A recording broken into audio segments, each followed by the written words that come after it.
Welcome everyone to season 2 of Pandemonium, now live. So thanks for joining us as we go through the adventures of the Gavels. And I'll start off with like a little bit of a meaty recap, just for anybody that's not familiar with the Gavels that decided to join us today. The Gavels of Evisara, the most just call them the Gavels, are a group that split off from what was known as the High Arbiters, a society that's kind of all about bringing balance and peace to the world.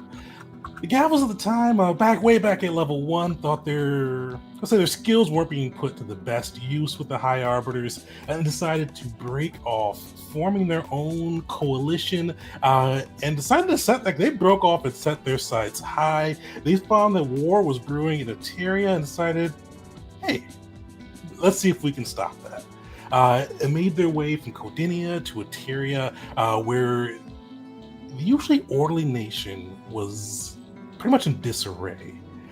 With the disappearance of the Eternal Emperor Ater, this ruler who has ruled over the Empire since the inception, reincarnating life after life to keep the Empire in order and provide guidance to his people, he disappeared. He died, and after the usual week of kind of the reincarnation taking place, he never reappeared, leaving the government that's never had to deal with a secession crisis in turmoil, with initially just two camps forming. The Loyalist, led by the Chancellor Praken, a shrewd administrator, but one that some describe without vision, who seeks to preserve Ater's legacy and preserve what Ater had been driving Eteria to. And on the other side, the Imperialist, led by two people, we'll say, High Prince Aterza, as well as his mother, who is bold, ambitious, charming in the right light, but not so much with the group after a little incident, which we'll get into. But with this, the group that dived in, kind of trying to learn more about the lay of the land, as well as trying to help where they could. The first thing that kind of came across their notice was an attack by these soulless undead creatures that the group was able to kind of step in and protect a group of refugees from. Learning that the Reclaimers were kind of using the refugees, using the chaos in Eteria as a little bit of cover for them to gather souls and kind of go about their own, pursue their own ends without the ever watchful eye of the Eternal Emperor to stop them. With that information, the group took down one hideaway and brought the others, where they learned kind of where they were stationed along the River Rhea, to a charismatic general named Thrax, who at the time was solving issues for Eteria, independent of either of the two major factions, though he eventually did declare his own intent to rule until the Emperor returns. With all that, the group was able to work with General Thrax, going undercover, breaking away from a group of soldiers that he assigned to escort them to the Imperialist hideaway, or the Imperialist capital, I should say. But they broke away with his blessing, keeping his soldiers alive, though earning a little bit of anonymity from them, as they broke away to deal with a threat that Thrax had found called the Arisen. A group of undead who has been pretty much kidnapping villages along the northern coast of Eteria, using a mixture of these sonic bugs that could paralyze most normal people in an instant, and portals that they were able to construe. They were going into small villages, taking the people out, and converting them into undead back on the wastelands of Ada.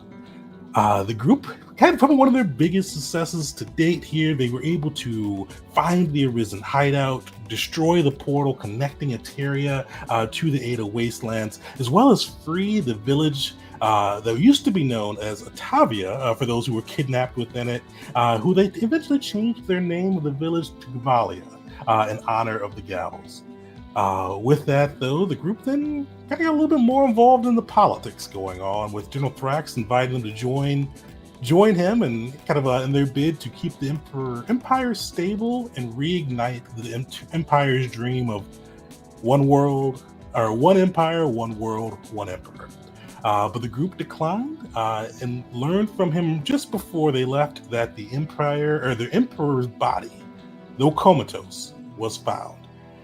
With that, the group made their way to the Temple of Thana, linking up with their friends, rivals, uh, one uppers, whatever you want to call them, Squad 7, who was the ones who actually found the Emperor's body and was defending it initially to try to find a way to wake him, and then from the Luminescents, who made their presence known.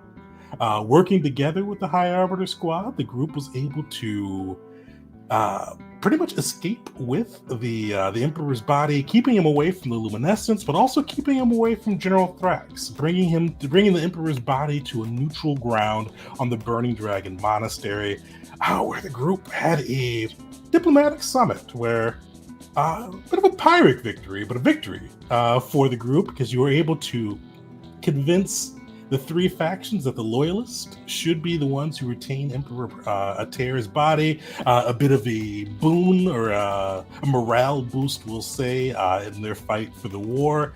But in the process, made pretty big enemies out of the Imperialists, who Jeet's own mother is a part of, and she threatened, promised, told him that if he was not able to bring General Thrax, as they promised, to make him bend the knee and join the Imperialist, she would not be able to stop the High Prince of Terza from putting a bounty on the group's head.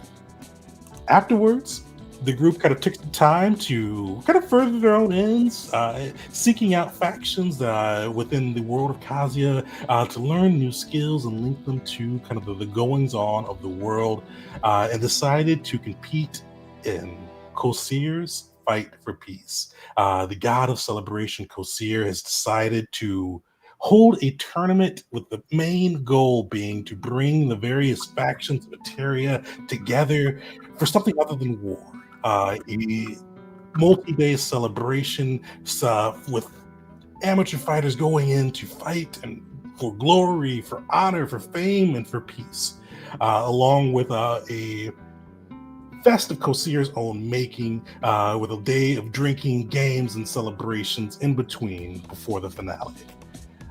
With that, he's utilized his godlike magic to build a coliseum in the middle of the Eterian deserts, inviting all to come from all corners of Khazia to compete, to watch, to celebrate, to honor peace. And that's where we're going to pick up. We do have a little bit of business to wrap up before we jump that way, because the group last session was able to Belric had gotten visions showing this abhorrent factory that had been polluting, demolishing the land, and kept saw visions with a voice asking, demanding for that factory to be destroyed. And the group was able to find the factory, finding that those who had taken a drug named Arc were being inexplicitly driven to said factory, almost as if on an invisible leash. And with that, we're able to kind of follow one of the Arc abominations that they fought with these users who had taken it. Some had just OD'd or passed away. Some seemed to be fine after taking it, and others transformed into these metallic-like abomination creatures. And the group was able to follow one to the factory, doing battle with a giant arc abomination, and soundly defeating them. And that's where we're going to pick up. But before we get into kind of that last little bit before the tournament, I am going to take a bit of time to let the party members introduce their PCs, a little bit about what they look like and their journey so far. Who wants to kick that off? I can go first. So Wisteria Hringdotir is of slight build for a half-orc. Her dark hair is done up in a small ponytail with a few loose bangs unable to be tamed that fall across her green-skinned face. She wears a black scholastic robe over a leather armor and has at least 3 books hanging from her belt for easy access, not to mention a half dozen others in her pack. She wouldn't look like much of a threat, except for the large crossbow loaded with specialized magazines slung across her back and the dagger strapped to her thigh. Her eyes, when not in a book, are always moving quickly, scanning her surroundings for details and information that might be of use to her. Wisteria writes down everything, often letting her magical pen continue writing on its own as she plans her next steps. Whether it's identifying monster weak points or blackmailing noblemen, her mind is her sharpest weapon. She's used these skills extensively with the gavel, always valuing knowledge and facts over less important things like morality and honor. For the first time in her adult life, she's found a place where she belongs, after expulsion from the Mokulin Institute of Technology and rebellion against the Arbiters. Wisteria may not be as fearsome as her family members among the Reavers of Tau, but she's learned to take advantage of the openings mockery and will create by terrifying their foes. She shares Belric and Jeet's affinities for good craftsmanship, often discovering new and exciting tools for the gavel to use while they focus on the more mundane but equally useful construction of weapons, armor, and ammunition. Wisteria is never afraid to voice her opinion when the gavel needs to make an important decision, but she's learned it's often more important to back down and let the majority prevail for the sake of the gavel's cohesion. And for any that have not seen the session, she's also the one that's responsible for the group's voting system, or came up with the initial voting system on that side, which they'll get into one day. I did not write that down. She's also fulfilled the role of the gavel's chronicler, taking notes of everything they've done in their journey and keeping extensive details so that we always have them for reference when we need. Sweet. Who wants to go next? I can go next. All right. Agnijit Abe. He's a human with a fire elemental heritage just running underneath the more or less humanness. He is a cleric of Nar and the quartermaster of the group, which would lead you to think that he's wise and calm under all circumstances, but that is undercut, again, slightly by the fact that he is fueled by Nar's fire and his own athleticism, and the fact that he's a war priest, and he can be sometimes a little impulsive. Jeet represents not just not a model Atarian, but close to it. Someone who believes in the one world, one empire slogan, even if he doesn't advertise it to his friends, who believes in the empire, who believes in Nar, who believes in his clan, the Abe clan. And to him, he's now realizing that, all of these things are not aligned and could be in tension with each other, which puts him in a position where he has to figure out where his loyalties lie. But all of that aside, Jeet is here to help his allies. He's here to punch and knock down some enemies, grab them, hold his shield up, heal up his allies, and, of course, breathe fire. Which I think, was that last session? The session before last, you got your first breathe fire, or your first relic breathe fire in. Yeah, last session. Nice. All right, who wants to go next? I might as well go. Let's see. I will try to keep it brief. Will is an absolutely beautiful, dark-skinned man with golden eyes and golden curly hair. He alternates between simple traveler's clothes when he needs to blend in with, the normal common folk, but he also does very much enjoy getting all gussied up and mingling with the high society. Despite the fact that he does enjoy a good party or two, he actually very much values personal freedom and is actually very wary of anyone in power. But that's because he was raised by a very strict religious organization called the Luminescence. Now that he has escaped them, he feels a lot more free to pursue his own goals. He is constantly harried by his angelic ancestor Rashanael, who lives inside his head and is constantly urging him to destroy undead monstrosities and the like. But he does his very best to compromise with her and try to be as normal as possible, as you can be as an Aasimar, with somebody always yelling at you to punch the unworthy and whatnot.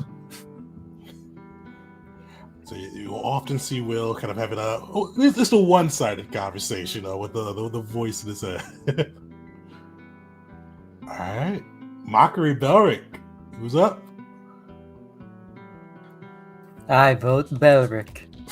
All right. Got him. Balric is a nimble but stout dwarf. He had a pretty burly beard until a critical fail in one of the recent tournaments where it was frozen and cracked. So he's working on growing that back. He carries multiple bowls and has bows and has a quiver full of arrows. Balric is a ranger. With him right now, he has a single companion, which is a bear named Bear. Since the start of the campaign, Bear has matured a little bit. He has grown, and he is also carries a keg around for the group during their travels. Where Balric came from and where he is now, he kind of revolted from where he was raised, which was like a lot of dwarves in mines and kind of in a very industrial area, and he opted to do something completely opposite of that, right? So he took to nature and really was a free spirit. He joined up with the Gavel in hopes of just exploring the world, and over the course of this campaign, he's grown closer with them, but he's also experienced a little bit of loss. His brother died from ARC, which is a drug that they're actually at a compound for right now. So he's starting to get a little bit passionate about, I guess, removing some of these poisons and drugs from the world. So that's where Belric is now. All right. Last but not least, Mockery. You're up. All right. Mockery is a huge gnoll, built, bulky, and covered with infernal corruptions that range from scales, feathers, horns, claws, and hooved legs, cloven feet, a snake tail. And when I say snake tail, I mean an actual snake for a tail. And even black tusks that have pulled through his cheek and curled up like ram horns.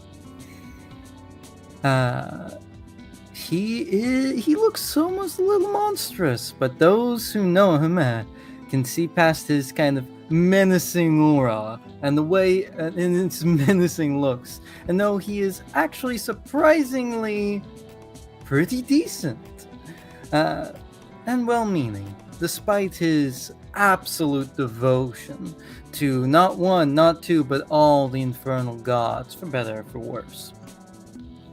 For the crew, for the Gavel, he is diplomat with varying success and the sword, basically bringing forward his own menacing aura to the battlefield to help keep those fear effects stick and help put terror into the hearts of the enemies of the Gavels of Eva Sarah.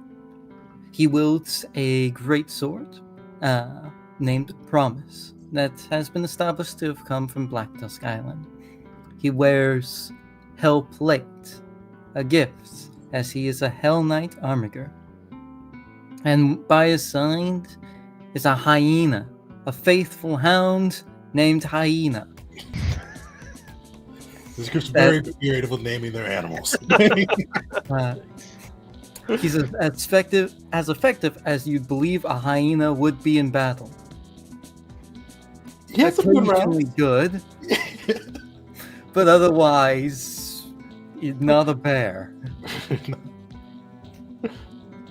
But it should be said, the Gavels of Eva Sarah are Mockery's first and only friends and his family, and to them he is immensely loyal, like a hound, you might say.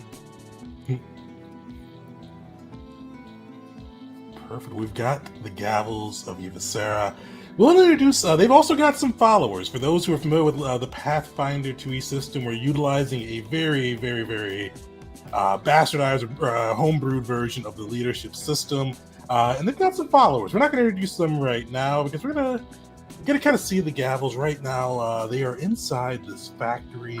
You see this kind of conveyor belt, even with the smoking ruins of this abomination, this giant that you just struck down, along with this dwarven administrator who Wisteria popped out in one blow. You see that the factory is still churning. It is still. You see this glowing, arcing, kind of just field of arcane magic, or this crystal field of arcane magic at the top of this factory, churning out bolts of energy. They're keeping the machines in motion, pumping out vials of this drug named Arc. You surveyed the factory. You found that there were no other sentient creatures. We'll say there was the dwarf was the only kind of person with his own mind running the facility, but you did find others of the Arc Abominations, finding the one that you tracked who kind of slumped down, bled out from his wounds that you dealt him. But you also found a pin at the bottom of the factory with a number of those who had suffered the abomination effects of Arc, but they all seemed very weak, they were not ferocious, they were not aggressive, they seemed to barely be able to move their own limbs. And you guys are all seeing all of this in the factory. The defenses are dead. And Belric, you kind of hear in your head that same voice. Unnatural. Destroy. Kind of just reverberating.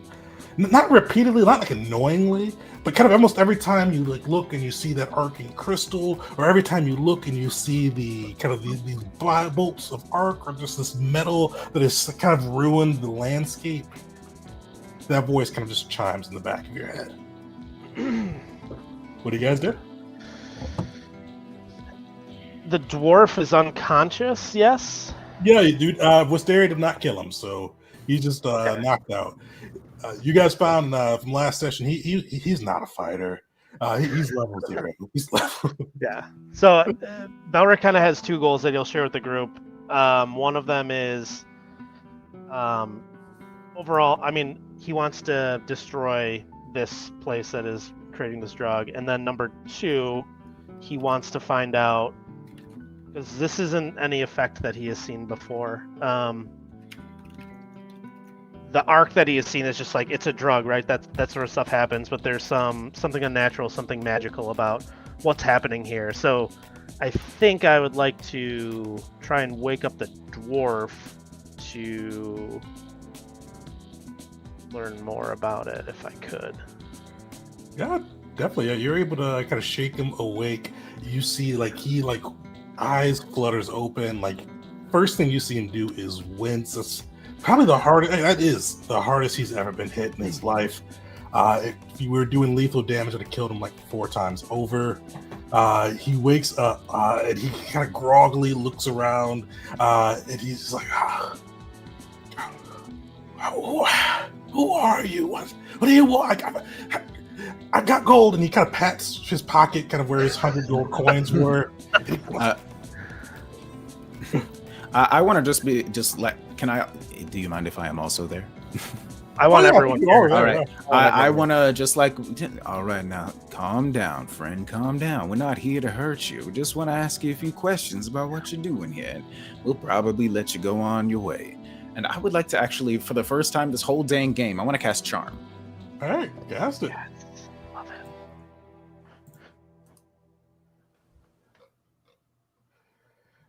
All right. It's a save, I think. It is. Yes. Will save. Yeah, he super fails. He crit fails. Awesome. Let me check. Target's attitude becomes helpful toward you, and it can't use hostile actions against you. How does that magic look? Will's eyes sort of just flicker with golden light, and it seems like the sort of gold stone pattern of his skin, he just looks extra sparkly. He just looks very beautiful to this man. But he doesn't, oh wait, I think there are components of this spell that are required to do things, but Will just sort of reaches forward and just like waves his fingers in front of the guy's face, and just for a moment there's like golden feathers that like dance around in the air. We just want to talk to you for just a moment. You see, And then kind of like stand back up and like just give the way to Belric. you see, kind of he was like initially like looking at the group in fear, especially kind of hysteria and mockery. But this time he kind of just focuses on you, and you see kind of like a almost like a dull smile across his face. He goes, "Oh, okay, that could be okay."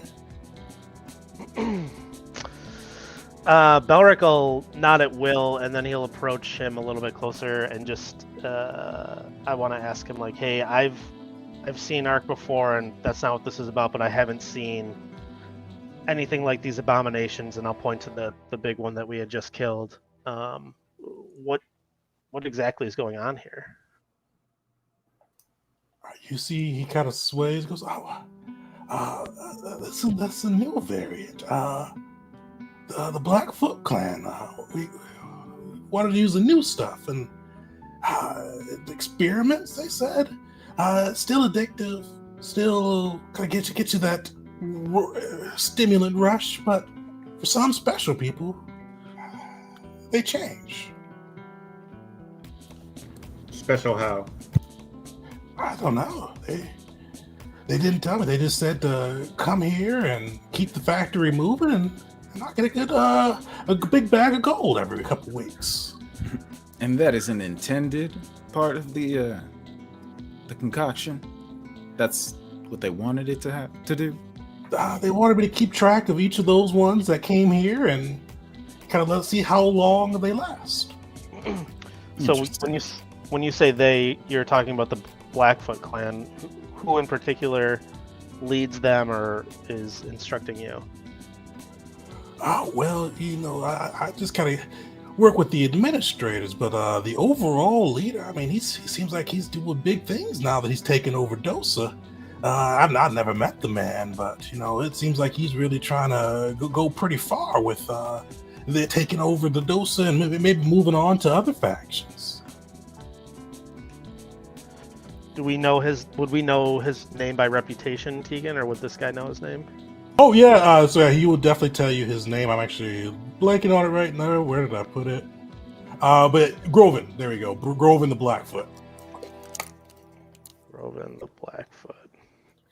Okay. I like look over at Belric. This seems all rather shady, don't you think? Is there a sort of authority that this Blackfoot clan might have to answer to, and if they were to be discovered doing something quite this unseemly? I'm sure I would know something about the Blackfoots. Yeah, so you were actually, this was a while back, but when you went to visit your brother, Dosa was in the middle of a bit of a uprising, based off kind of like the desperation that Ark brought to it. And this was before the abomination effects took place. This was just more people being highly addicted to the substance and kind of the chaos that comes along with that. But Groven of the Blackfoot clan took that opportunity to kind of overthrow the old rulers.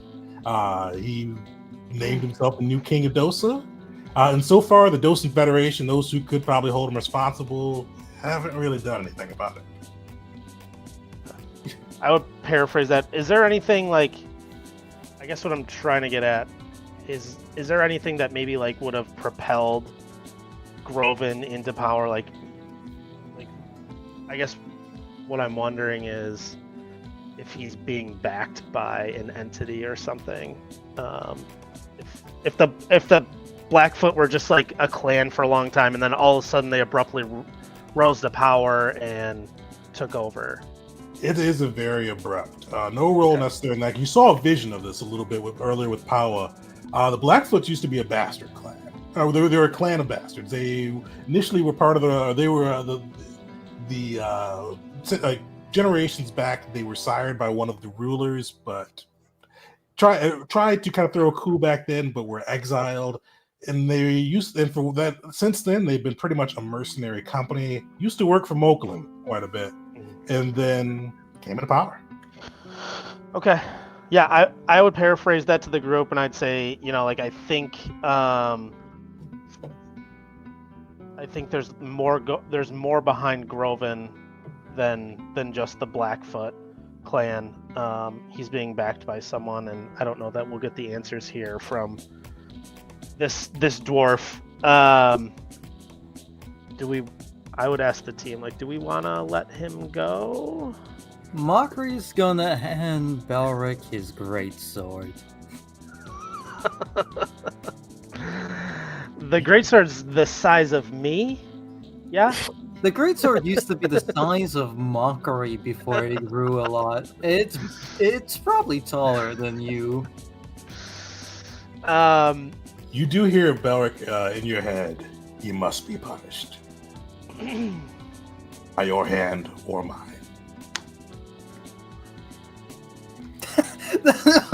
You taking the drink after that one? I'm sorry, that got me.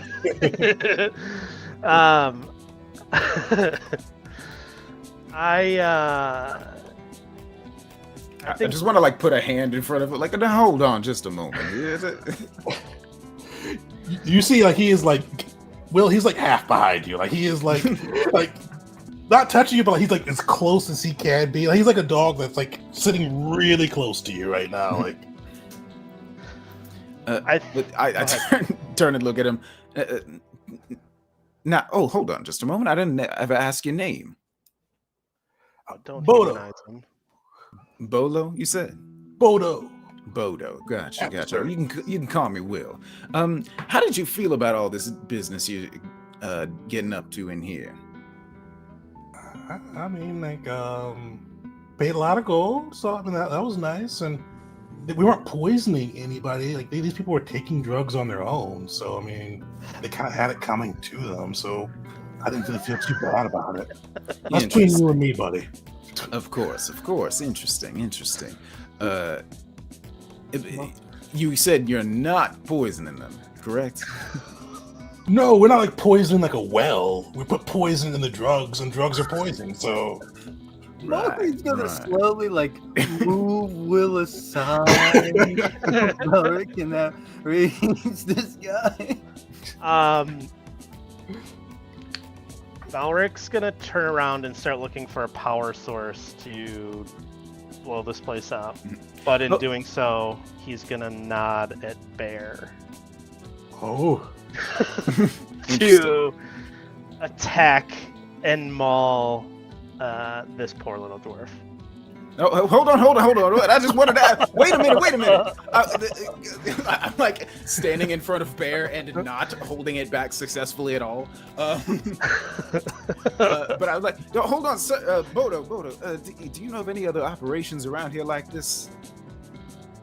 I think this is the only one on the Eteria. They put me in charge. They trusted me. We're friends, right? I feel like I've known you for a very, very long time. You're not gonna let that bear eat me, right? I mean, that doesn't seem fair. I may not be able to do anything about it, but don't you think all of this is rather, well, quite frankly, immoral? You don't see any problem with this? If we were forcing people to do it, I wouldn't have done it, because that is immoral. But we never said we weren't poisoning the drugs. Right. Interesting. You understand why you might not be making a great case for yourself. He says Bear is like Bear's muzzle is like right here over his shoulder, and he's just like going like this, like not holding. Like Bear is pushing Will forward inch by inch. Bear, unimpeded, just moseying along, calm before the storm. Sorry, go ahead. Go for it. I was gonna turn to Wisteria to see if Wisteria, who is very inquisitive, has any additional questions before we all should turn around and let Bear do his thing. So this whole time Wisteria's been investigating like the machinery and all the factory stuff, just more out of curiosity, to just like see how it works and try to figure out like why it's still functioning without anybody operating it. But as you turn and kind of ask about that, she's like, oh, no, that guy's useless. I figured that out like 10 minutes ago. And goes back to don't you think maybe you would want to like pursue a more legitimate line of work, like turn your life around, perhaps, maybe. No. Okay. All right. No, just like At that moment, I think No. Will is pushed out of the way forcibly by Bear. You see, like he still like has this dull smile looking at you, Will, as this bear. What does the bear do, Belric? I should say. What is it?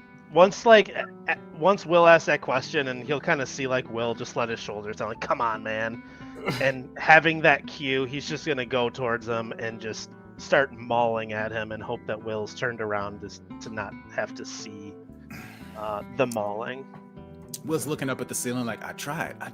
You tried a dozen times almost. So The effects of the spell fail like right as Bear chomps down. He goes, what? And you see like before he has that dull look of just like satisfaction and like true panic into the situation comes into his eyes, and Well. he meets his end. he meets his end. That's a good way of putting it. From there, my next goal is like I've got all the information that I need, so my next goal would be like to figure out the most efficient and quick way to destroy this factory in its entirety. I think I forgot who found it out last time, but It's flammable. This arc is flammable. This thing is a tinderbox. Some well-placed fire, especially around either the containers of arc or around that big kind of crystal powering the features. I think that. I would turn to Jeet, and both of us know, hey, this is a flammable place. Maybe we would evacuate, and Jeet, you could strategically use some of Ars Inferno to. So what Jeet will do, he's like, I will handle the evacuation.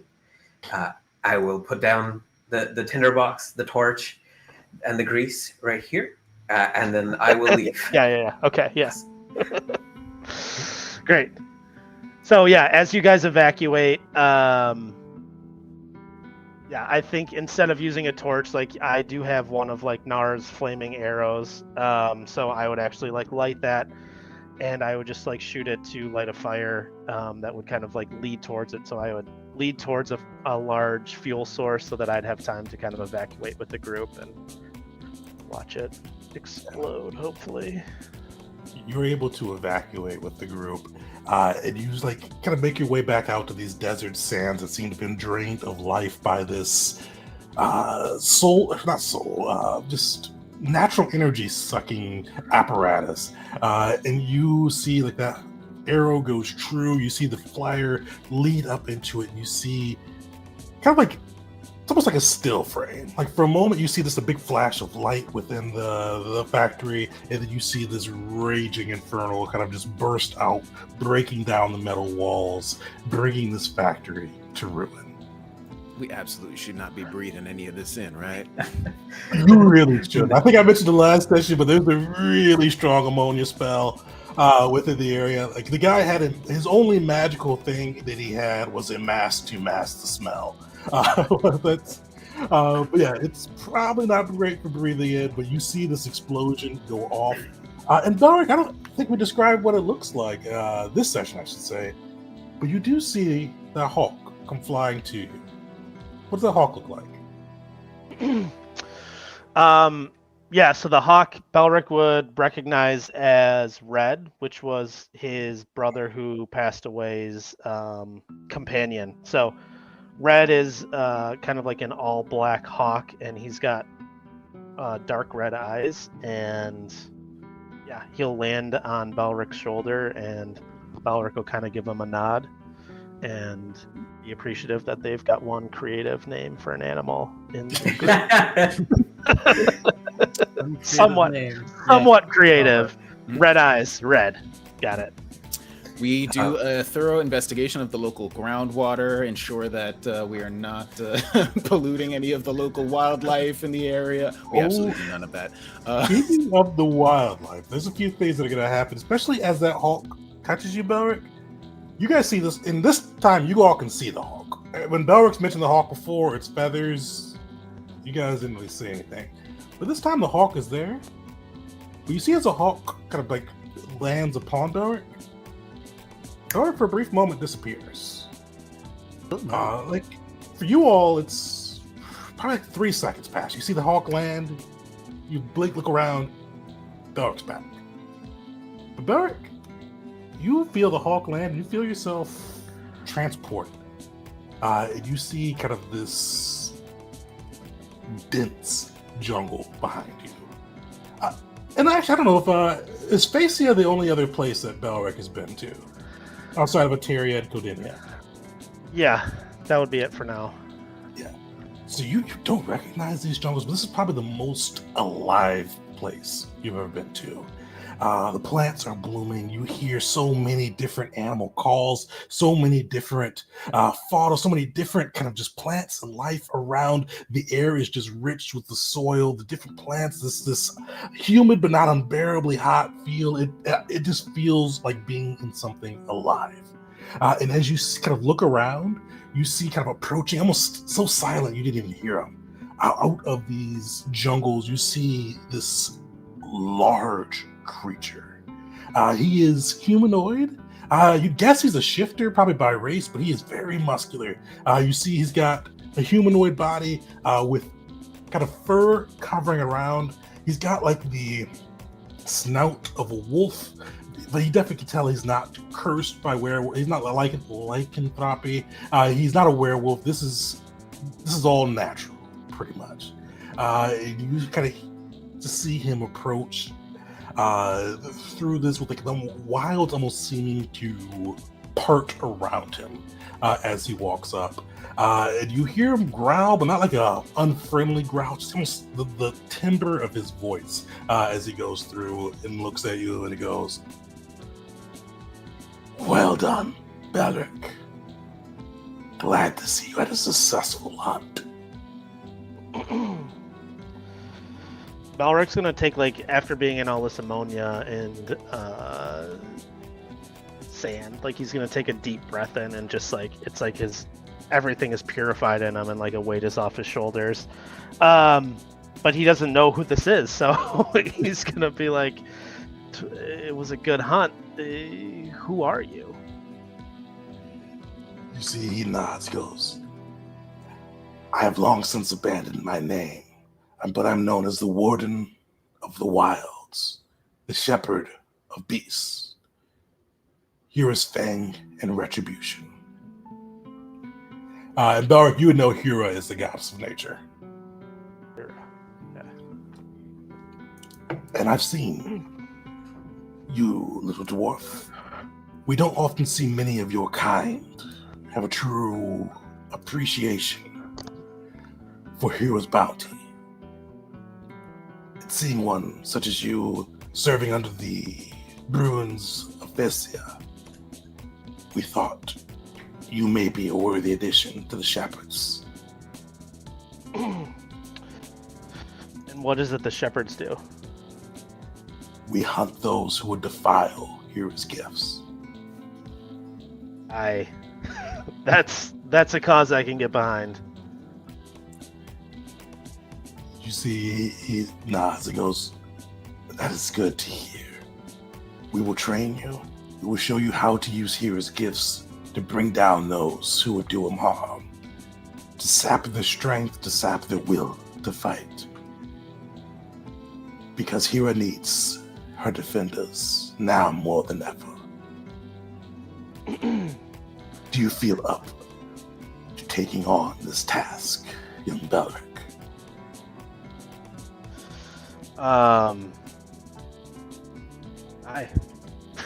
I don't know what it entails, but if it's more destruction of these unnatural places that are killing people, and then yes, I'll do what I can to help the Warden of the Wild.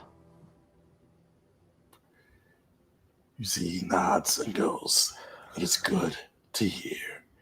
And he hands you kind of like 2 things. The first one kind of looks like, for you, it looks like a necklace and a collar. And he goes, "The necklace," and this necklace is like, it's a tight necklace, like not like a choker type, but very kind of like it's not like a hanging necklace. You do see it kind of has like fangs, different dried out plants, and like this symbol in the middle of it, kind of the symbol of Hera. He goes, "This will identify you as a shepherd." But also, he hands you the other collar. Place this around Bear, Red. If you tap it, you tap your own necklace. Hera's armaments will protect them. But for now, go back to your gavels, your compatriots.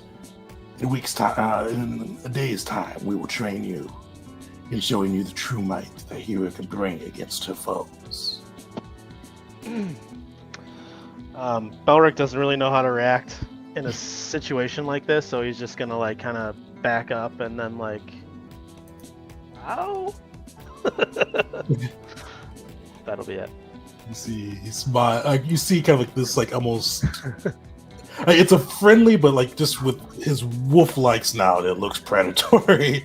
As he smiles back at you and goes, "Enjoy your tournament as well. I hope you fare well and show those who would defy Hera what her fangs can do." You see, with that, Red lands back on your shoulder, and like you're transported back. This was like you had a whole conversation with him. You know, probably minutes passed by, but to the group, it looks like you've been gone just for like 3 seconds as you plop in, plop out. But as you guys see Belric reappear, you see this inferno raging around you. You do see kind of like, it almost seems like vines starting to pop out from the earth. It almost seems like as the vines pop out, the factory is kind of slowly, while still burning, sinking into the sands of Materia. Will is looking around for some evil spellcaster who just did that to Belric. Belric will have like, when he comes back, like I think he would just like look like very relieved and calm, and then he would just like turn to Wisteria, who I'm assuming has a lot of questions now. He has this necklace and everything, and be like, "Hey, I'll tell you on the walk back. Let's go. It's tournament time." Alright. What the hell was that?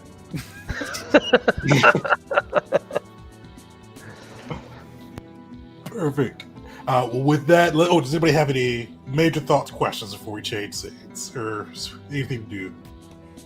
I have a request for a scene after this with Belric at the bar, but other from that, I am good.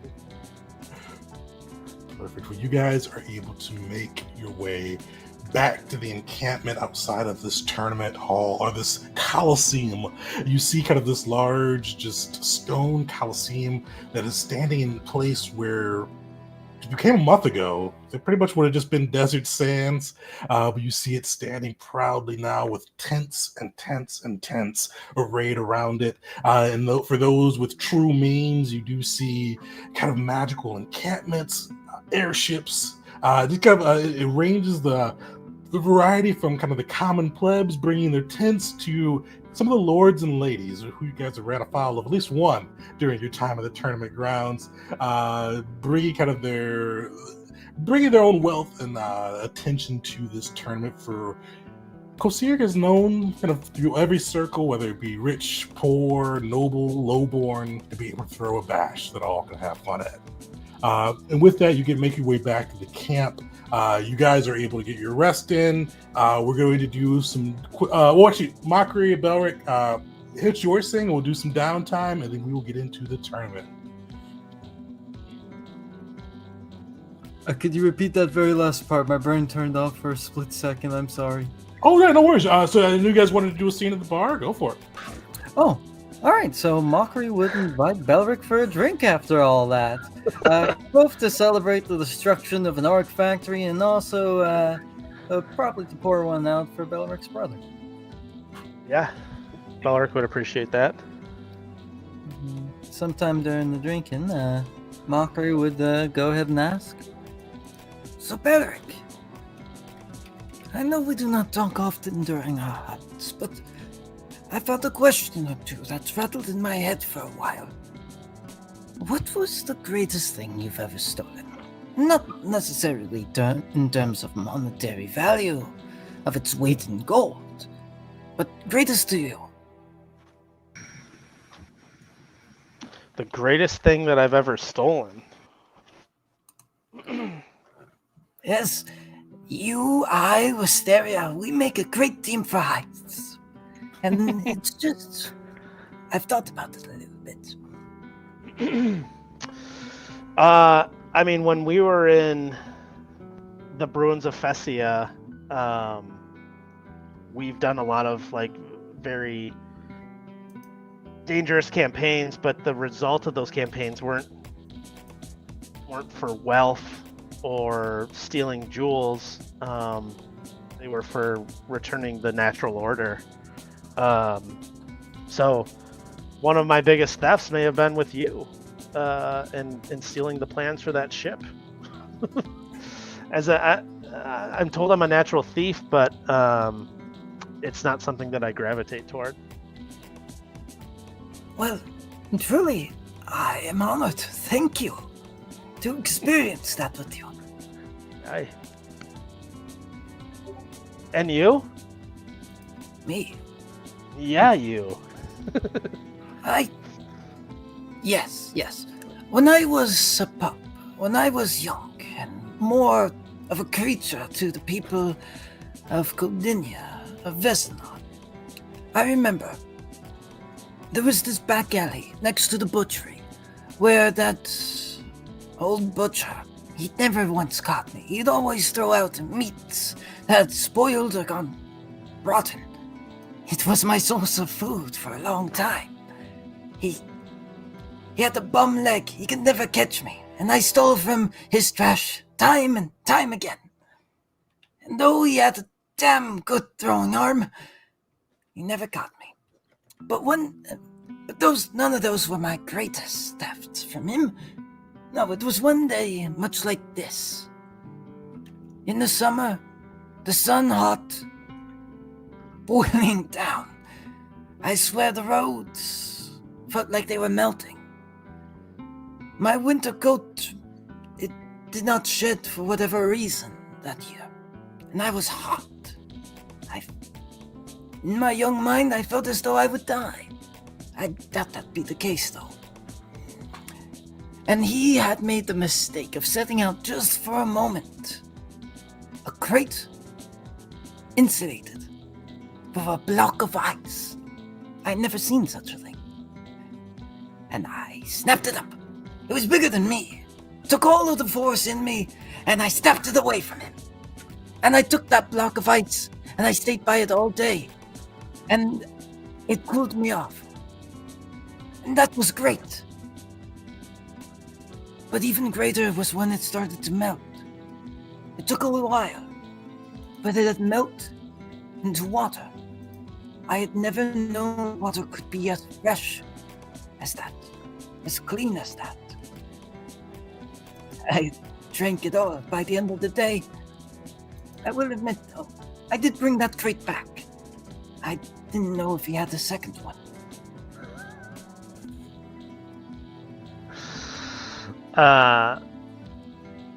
Balric will be quiet, and then he's just gonna laugh very loud as a dwarf. Aye, you took a big, you took a big block of ice, Yes. and that was it. I will bring you back to Doza, my friend, and we will have many blocks of ice together, and we won't have to steal them this time. And he'll kind of like laugh, and he'll say, "Hey, thanks for not not dedicating your battle to any of those demonic presences. It gets under my skin, and when I was in my element, it meant a lot to me for you not to do that." And he'll cheers him and chug his drink with foam and beer everywhere in his mustache and beard. Mockery cheers, but he doesn't chug quite yet, looking instead to Balric for a while before saying, "Balric, you were the first one to ever admit. You and Will were the first to ever admit that you were my friend. Me and you hunt together, we drink together. You are the first dwarf who hasn't either tried to kill me or break a bottle against my head." And that means a lot to me. I know it bothers you, my dedication to those gods. Though it is important to me, I would not push that upon you. You have other callings, and there, as, with no offense meant, as you approached your weakest, I wanted you to be strong. I did not want to bring those eyes upon you. I wouldn't. You're my friend. You are my family.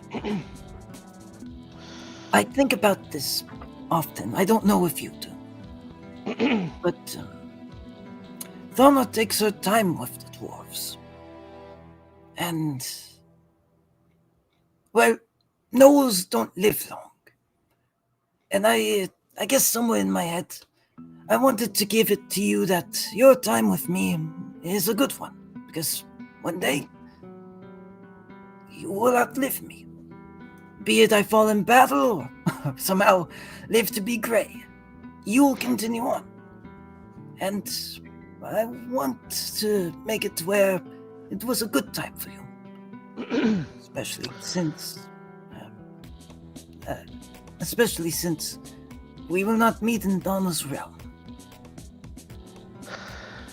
He'll signal for another beer and hopefully get it, and he'll be like, if you die in battle, then I'll be right there next to you. Thank you.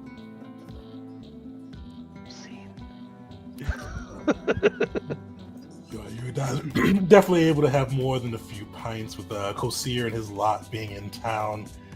With that, we are going to get into some downtime for the crew, and then after that, the fight for peace. So, for anybody that is new to the or new to the Pandemonium game, I should say, we do downtime pretty frequently, where they have a week where they can kind of go through and pursue their own means, or along with this recent kind of burst of downtime they've been getting, kind of gain their archetype features, because we did free archetype along with an additional, I'm calling occupational archetype that either links them to a different faction, like Belric with the Shepherds, and kind of gives them some new skills to bring into battle.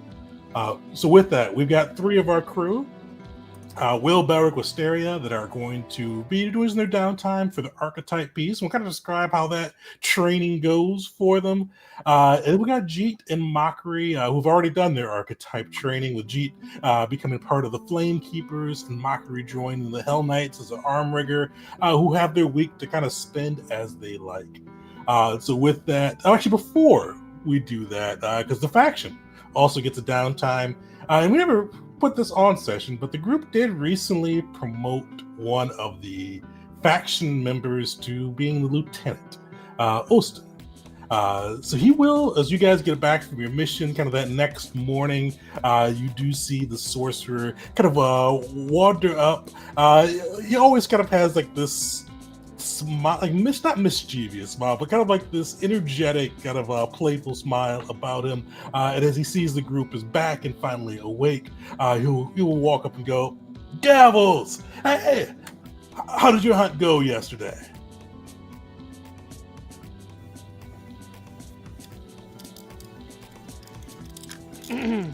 I don't know. Belric hasn't told me the notes yet, so I'm waiting to get that written down. It was a successful hunt. Good. All right. So, thank you for the promotion. You know what? I kind of joined you guys. I don't know if you realized it. On a bit of a whim, I didn't even know who you were when I said, "Hey, yeah, you freed me. I'll join with you guys." But you're good people. I mean, you're bad PR, good people. You guys are very good at doing good things, but you do piss people off every now and then. Sorry. Frequently. We do our best. Yeah. How's Marcin doing on that front? Have you checked in with him recently? That's one of your responsibilities, I believe. Yeah, he's spinning some songs. I mean, he's out there. He's putting in his work, and that's kind of what I wanted to talk to you guys about, because this tournament could be a chance for us to expand the Gavels, bring in some new blood, get a reputation that doesn't have they did this, but then they also did this type of thing. It's a chance for you guys, for us, to really make it something. And, well, first, I want to see what you all thought about that. and I got a little bit of a scheme going, but wanted to run it past you all first. I mean, I'm in charge of the other dudes, but hey, you guys are the big bosses. To be honest, I've been so focused on creating a strategy for maximal chances of victory that I haven't given much thought to other objectives we could achieve during this opportunity. But you're right, this is a great chance. There's a lot of potential recruits here, maybe even people that we'll face in the arena, especially if we defeat them and they're not too happy with the group they're currently with. We can maybe get some recruits that way. I mean, I'll certainly be doing my best to scope out what the capabilities are mid-fight, but if anyone catches my eye, I'll be sure to let you know. Yeah, if we can get some of those, that'd be top tier talent. But I know most of these guys are kind of either established venturing companies or mercenary crews. But I think there's a lot of people that come that are just, I mean, just aren't on that level yet. I think we could do a good job of reeling in. I mean, you all said you do a lot of good. And I kind of got a little bit of schemes, I said. I mean, I got my magic, but I'm also got a little bit of a silver tongue. Not as silver as Marsden's, but kind of like, I will say sterling silver. And with that, I think if we put the other gavels to work while you all are fighting it out in the arena, we can use Elisa to scope out talent, see who may have some skill that we need. We can use Marson to make up some songs about your victories. Hopeful victories. You can see him hold up his fingers crossed. We can have the chef cook up some mighty good food to hand out. And then I and Beshnet will be running a booth. Beshnet's going to be keeping logs. He seems to like keep track of things, and he doesn't complain as much when he keeps track of things. And we'll see if we can bring in some new gals. I'm gonna need you guys to win a little bit at least. But if you can bring some wins in, hey, we can bring some new people in. I applaud your initiative, your ambition, and diligence. I am, for one, all for this. Yes, that is an excellent idea, Austin. Here, the cards. Hands over like a crate full of God, cards. the cards, I forgot. Do you have like a printing press somewhere laying around? Like, how many of these things do you have? I imagine Mockery genuinely has handmade them all. Just like, whenever he's like not paying attention, one hand doodling as he's reading over Wisteria's notes. I have a self-writing pen you can certainly borrow for that.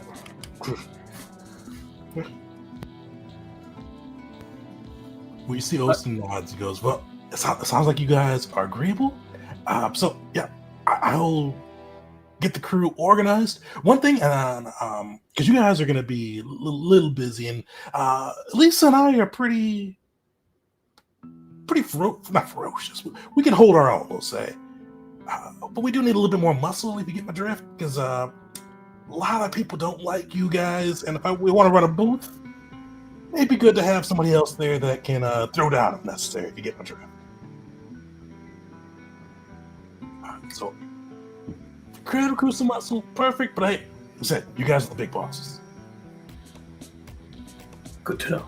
Good to know, yes. Well, so far we have been moving under the assumption that we, he's just pointing to the main members, would be the muscle and the bodyguards, but it doesn't make sense for us to be everywhere that you are. We'll need muscle at all levels of the gavel.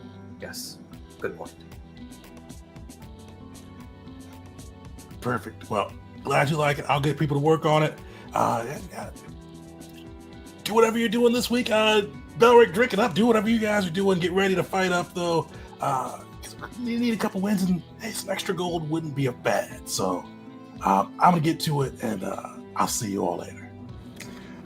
Just remember, whoever you recruit, make sure they fill out the application form in its entirety, all 17 pages. Thanks. As he's walking away, that's a Beshnet task.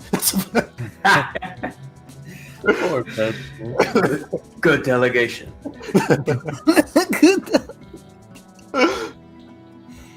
But sweet. So we'll get into your downtimes. we can do this in any order, actually. Does anybody want to go first? And what we'll do with this, we're going to do some downtimes, quick break, and then we're going to jump into the tournament. So who wants to kick it off? I'll take it first because I quickly want to check on my dad and BRB because today's his birthday. Oh, nice. Yeah.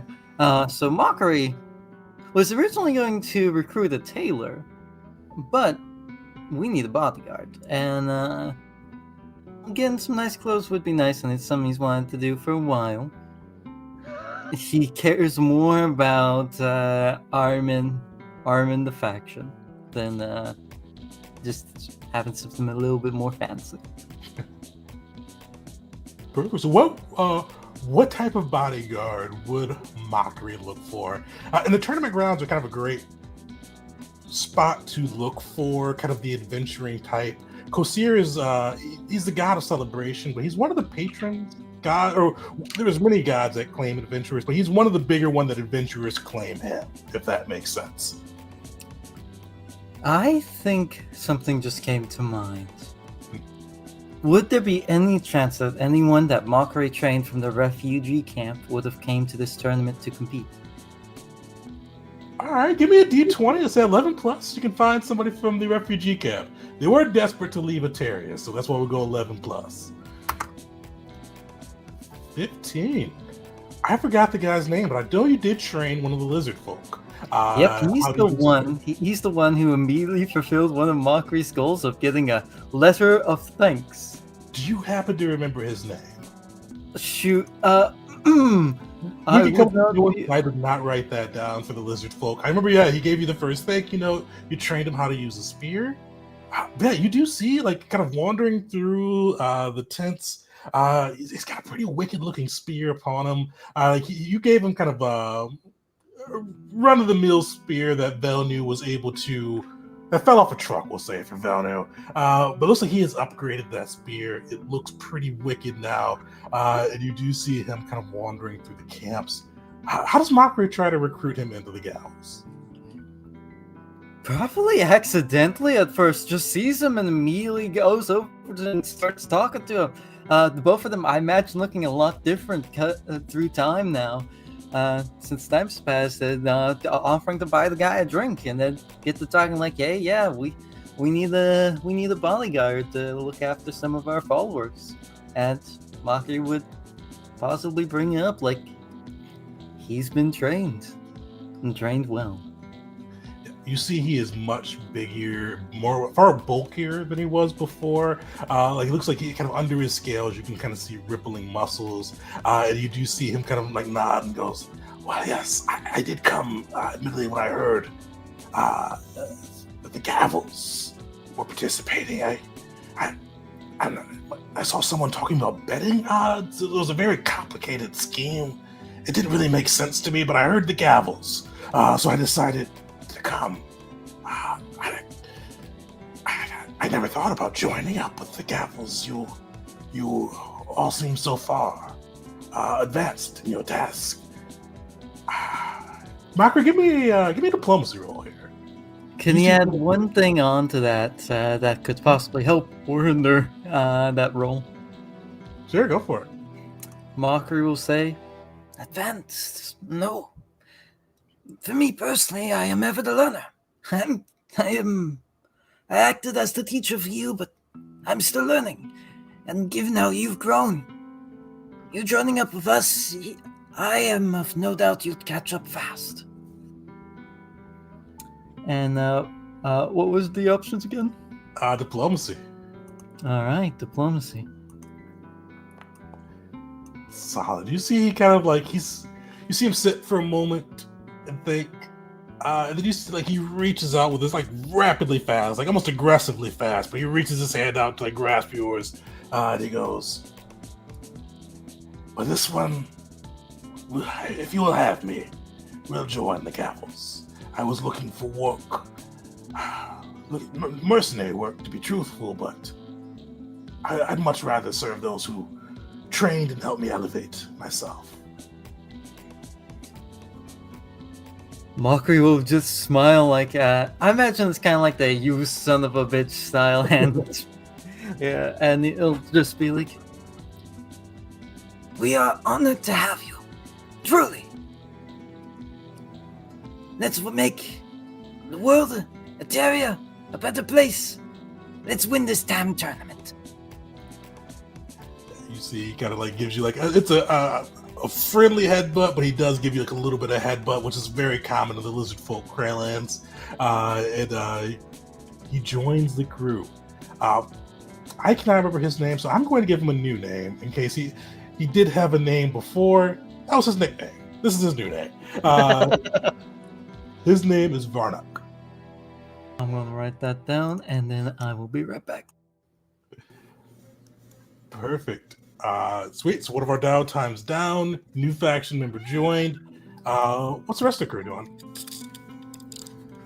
I just have my the one we do for the new dedication. So I'm becoming a dandy. I'm becoming a fancy lad. Influencing rumors and finding out secrets and schmooze and all that good stuff. Yes. So you do like kind of after Ostin departs, you do see kind of like initially like it's like this old woman wearing like this long tattered scarf and kind of knitting needles in her hand, and she kind of walks up to you and just like, oh, young man, kind of poking the needle into you before kind of she just gives us a wicked looking smile, flips her scarf the other way, and you see Sarah kind of emerge from the kind of from behind the scarf and the illusion magic that goes along with it, the gifts of Vox Populi, and she goes, you ready for your training? Couldn't be more ready. Tournament grounds are perfect. There's so many people that you can try out your refinement on as we make you this a proper little dandy that can fit in with the lordlings and ladies and get the information that's truly needed to help the people.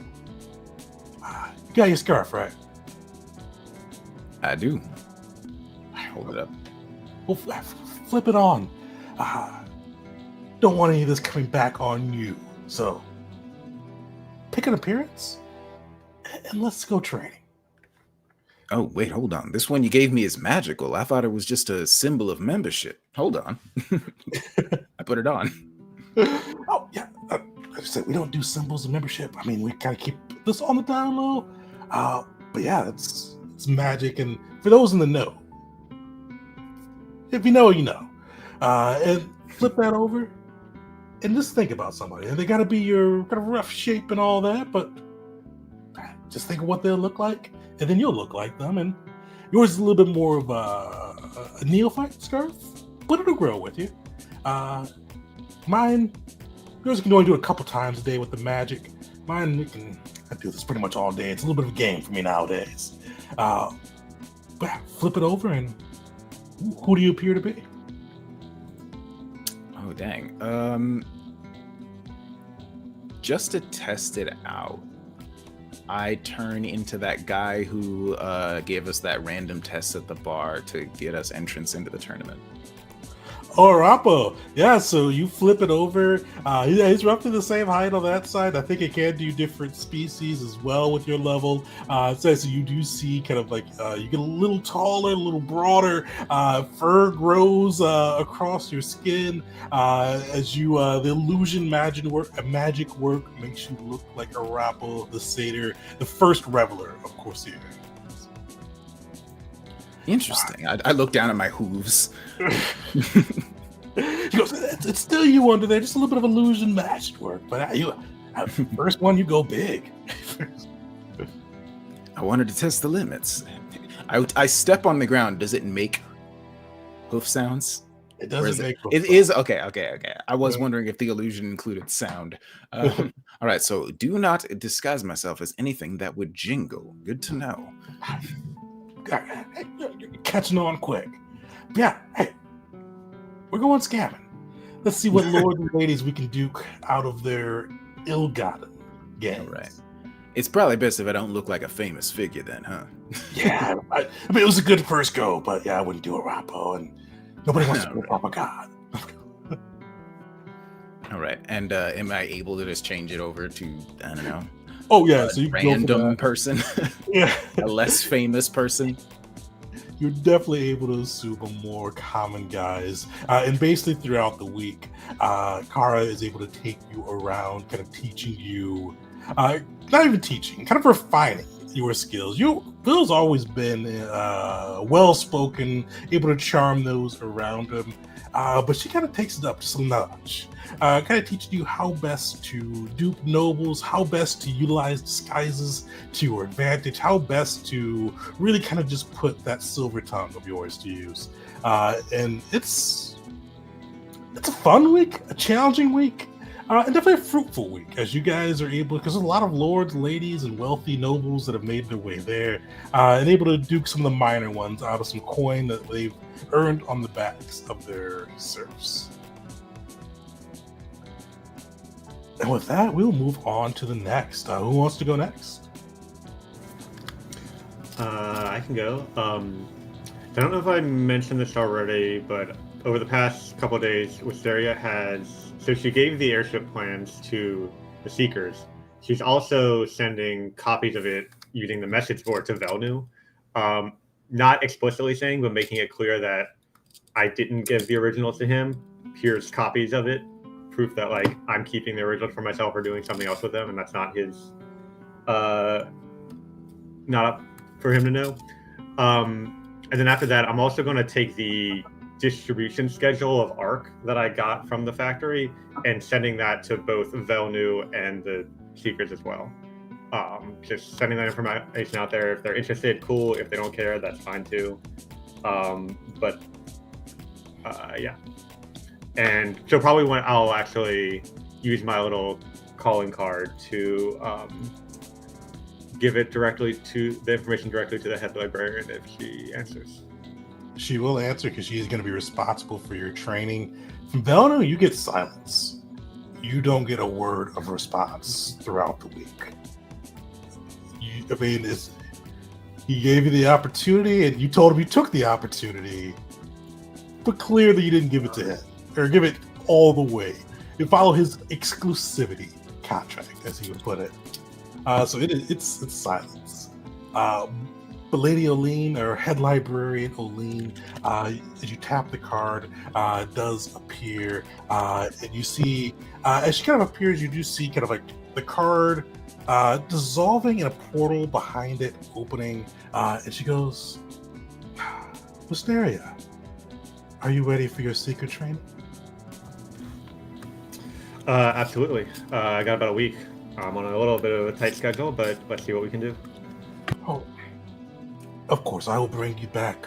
As I told you, the goddess Norticia is not able to make the tournament. Typically, her and Kosir usually host these together. So I will be attending the tournament in my lady's stead. So I will bring you back when I come to hopefully keep Kosir and Arapo on track, we'll say, but that's between us. But she does gestures to the portal. Your training will be in the Grand Library in Cordinia. We will show you how to find information, how to document the information in the Seeker style. We will basically give you the tools necessary to begin your journeys, at least as a Seeker. So the whole time she's been interacting with the Seekers and Lady Oline, Wisteria has been like trying to come off as very professional and like she's in control of everything and presenting herself in a way to where like she doesn't owe them anything, but it's like an opportunity to work together kind of as partners. But at this, more of that, so much of that at this point has broken down that she just kind of like squeals with excitement and is just like, the library and the secret strategy, I've been doing my best to understand it, but to get instructions from you, I'm so excited. And yes, this will be a good part of my training. When do we start? Oh, we start now. And you see like the quill that they gave you that was kind of just initially just writing on its own. You see kind of like start to float out of like whatever pocket, wherever Wisteria may have placed it. It said, every Seeker is given a gift like this, but each gift is different. Because through your training this week, you will awaken this quill. It will have knowledge it can share, knowledge it can learn alongside of you, and you will bring it into being. It is not awakened yet. But what would you name your quill?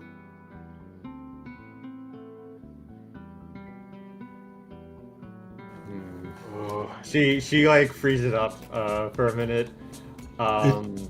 You do see head librarian Elaine go, it does not need to be decided yet. As I said, you have the week. Let's get you to the library. And you do see her kind of gesture for you to follow through the portal. And you are taken to the kind of the Grand Library in Cordinia, which is the grandest library of Notitia on the mortal plane. It's the best one that mortals have access to outside of the one that is stationed in Avasara. It is this ginormous library with rows and rows of different books, different classes and teaching going along with it. One of Notitia's biggest missions is to teach kind of the masses. She does not charge for it. She makes these classes available to any who show aptitude. And with that, they pretty much put you through different classes. I mean, it is all about it's a kind of a mixture of things. It's a lot of reading, which Wisteria would probably enjoy. A lot of different theories on how to find the document and verify that you've got accurate information, but also a lot of hands-on things too, because the Seekers are often set into dangerous situations, kind of showing you how to kind of accurately remember your information on the drop of a dime, how to apply it, kind of everything that you need to know. And kind of as you go about this, you do see that quill that you were given. It kind of for a while it's like it glows, and the glow eventually changes colors. At first it starts with this pale white light, and then it starts to glow brighter and brighter. And I'll say, what's Wisteria's favorite color? Let's see, probably like a grayish blue, kind of like a like a soft blue, like the sky before a storm kind of look. And you see the quill kind of take on. Initially, it was this pale, small white light, but then it grew and grew, and as it grew, it does start to take on that pale blue, that sky right before the storm look. And at the end of it, you do see the quill open these small little eyes. Now, Wisteria, what do you name said quill? So, she's been thinking about this all week, and obviously the first thing that comes to mind is to continue on with the Gavels trend and name her quill. But she thinks she can be a little bit more creative with that, and she says, as the eyes open up, she says, oh, you're awake. I'm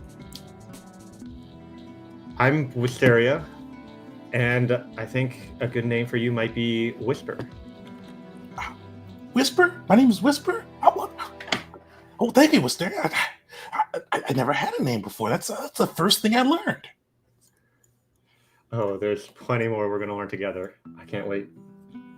Of course. And I will help you document as we go. And said we'll learn and learn together. And I hope you bring me to see such wonderful things. Absolutely.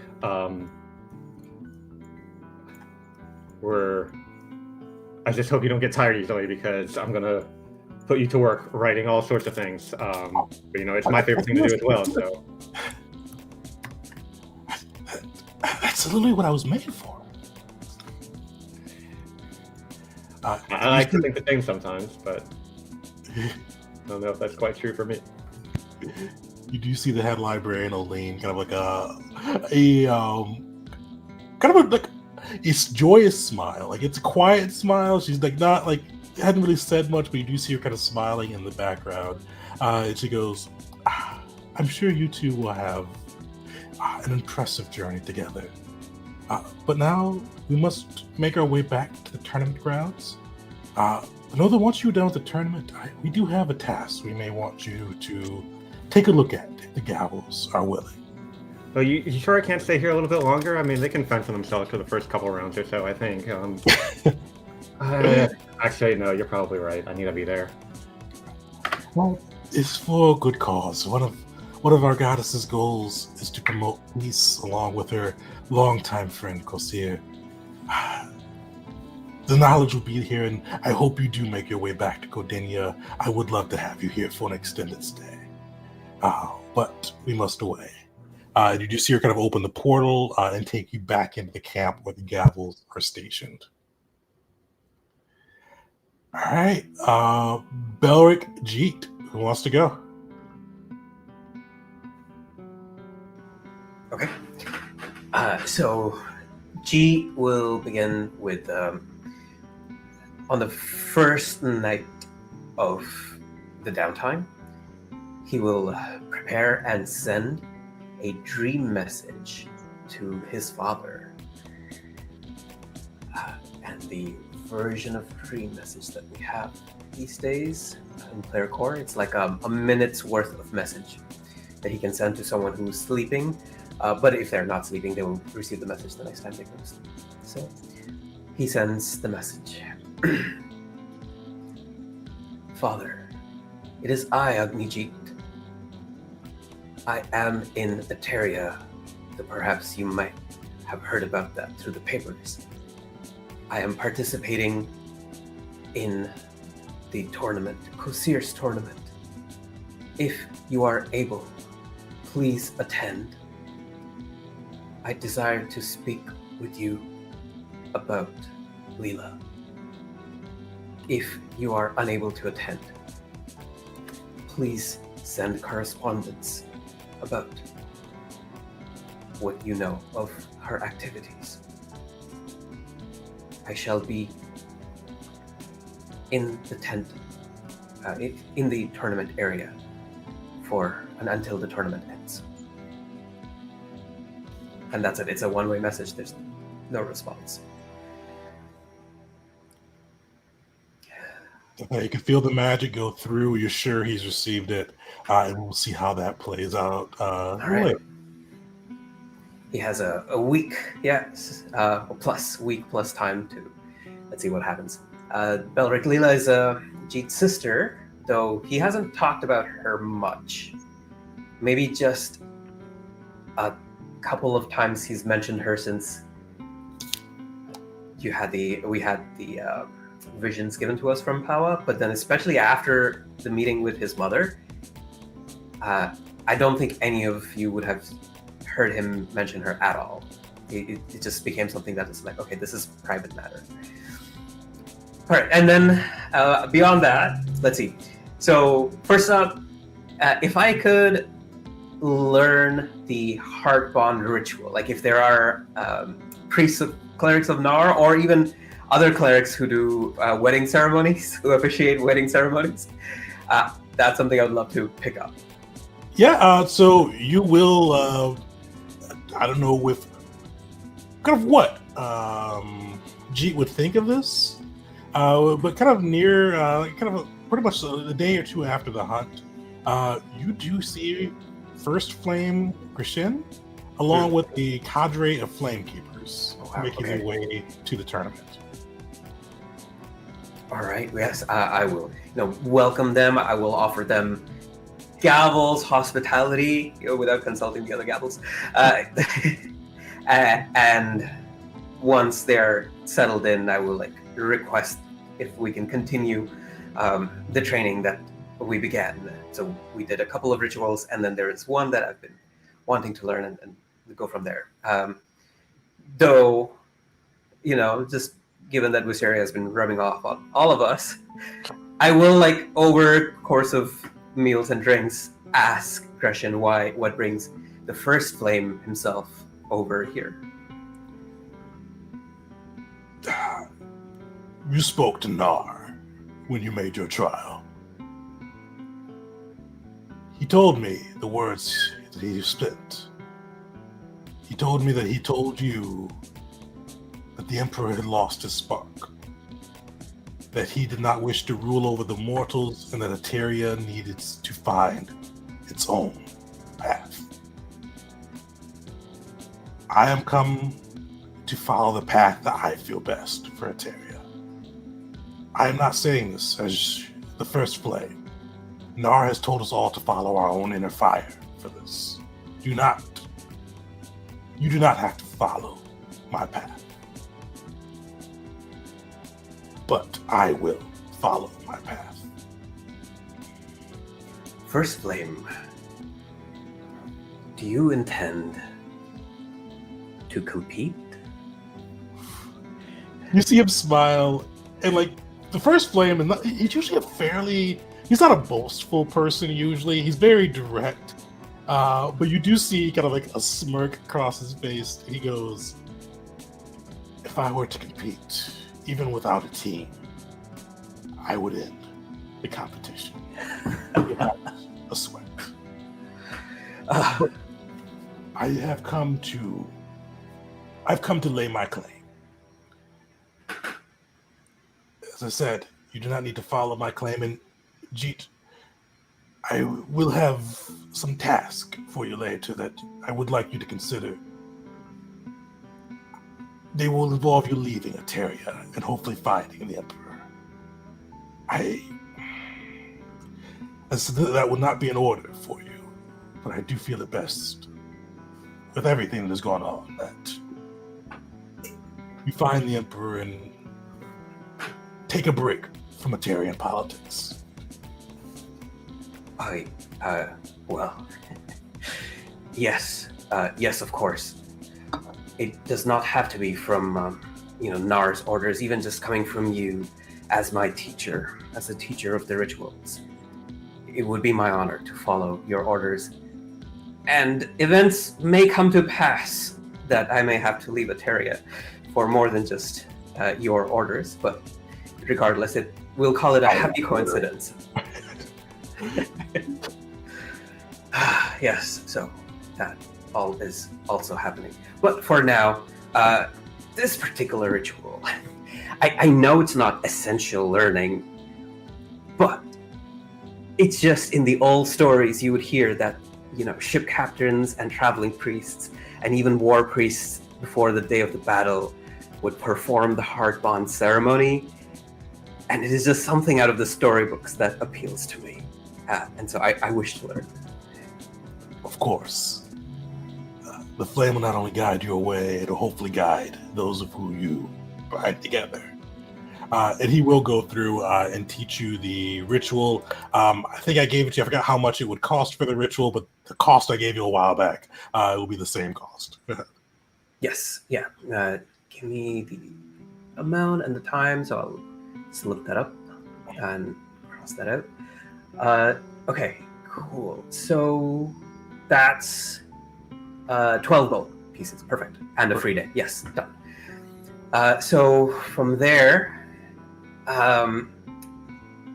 it's going to be... Okay, so beyond that, he's going to be focused on trying to get Thraxen, the High Prince, allied. Oh, we know that the actual demand was to have Thrax bend the knee, which Jeet knows is not going to happen, but just for the sake of Eteria, if we could get them in a position where they're talking and potentially allying, we could just divert even slightly the vision that Power shared. That would be great. So, in concert, possibly with Wisteria and perhaps like Flamekeepers, just anyone who knows about the history of the land. I want to come up with like positions or roles for the High Prince and Thrax, which would flatter their ego but put them at a roughly equal footing. So when he approaches Wisteria, for example, he said, like, what if we get like the High Prince? What if we convince them both, first of all, that the Emperor is coming back, and so they have to rule in the Emperor's stead, right? So like we can play up the loyalty factor, like, you cannot possibly presume to take the place of the emperor and crown yourself emperor, right? Obviously, of course not. That's ludicrous. So what we would do is we would need a regent and like a commander-in-chief.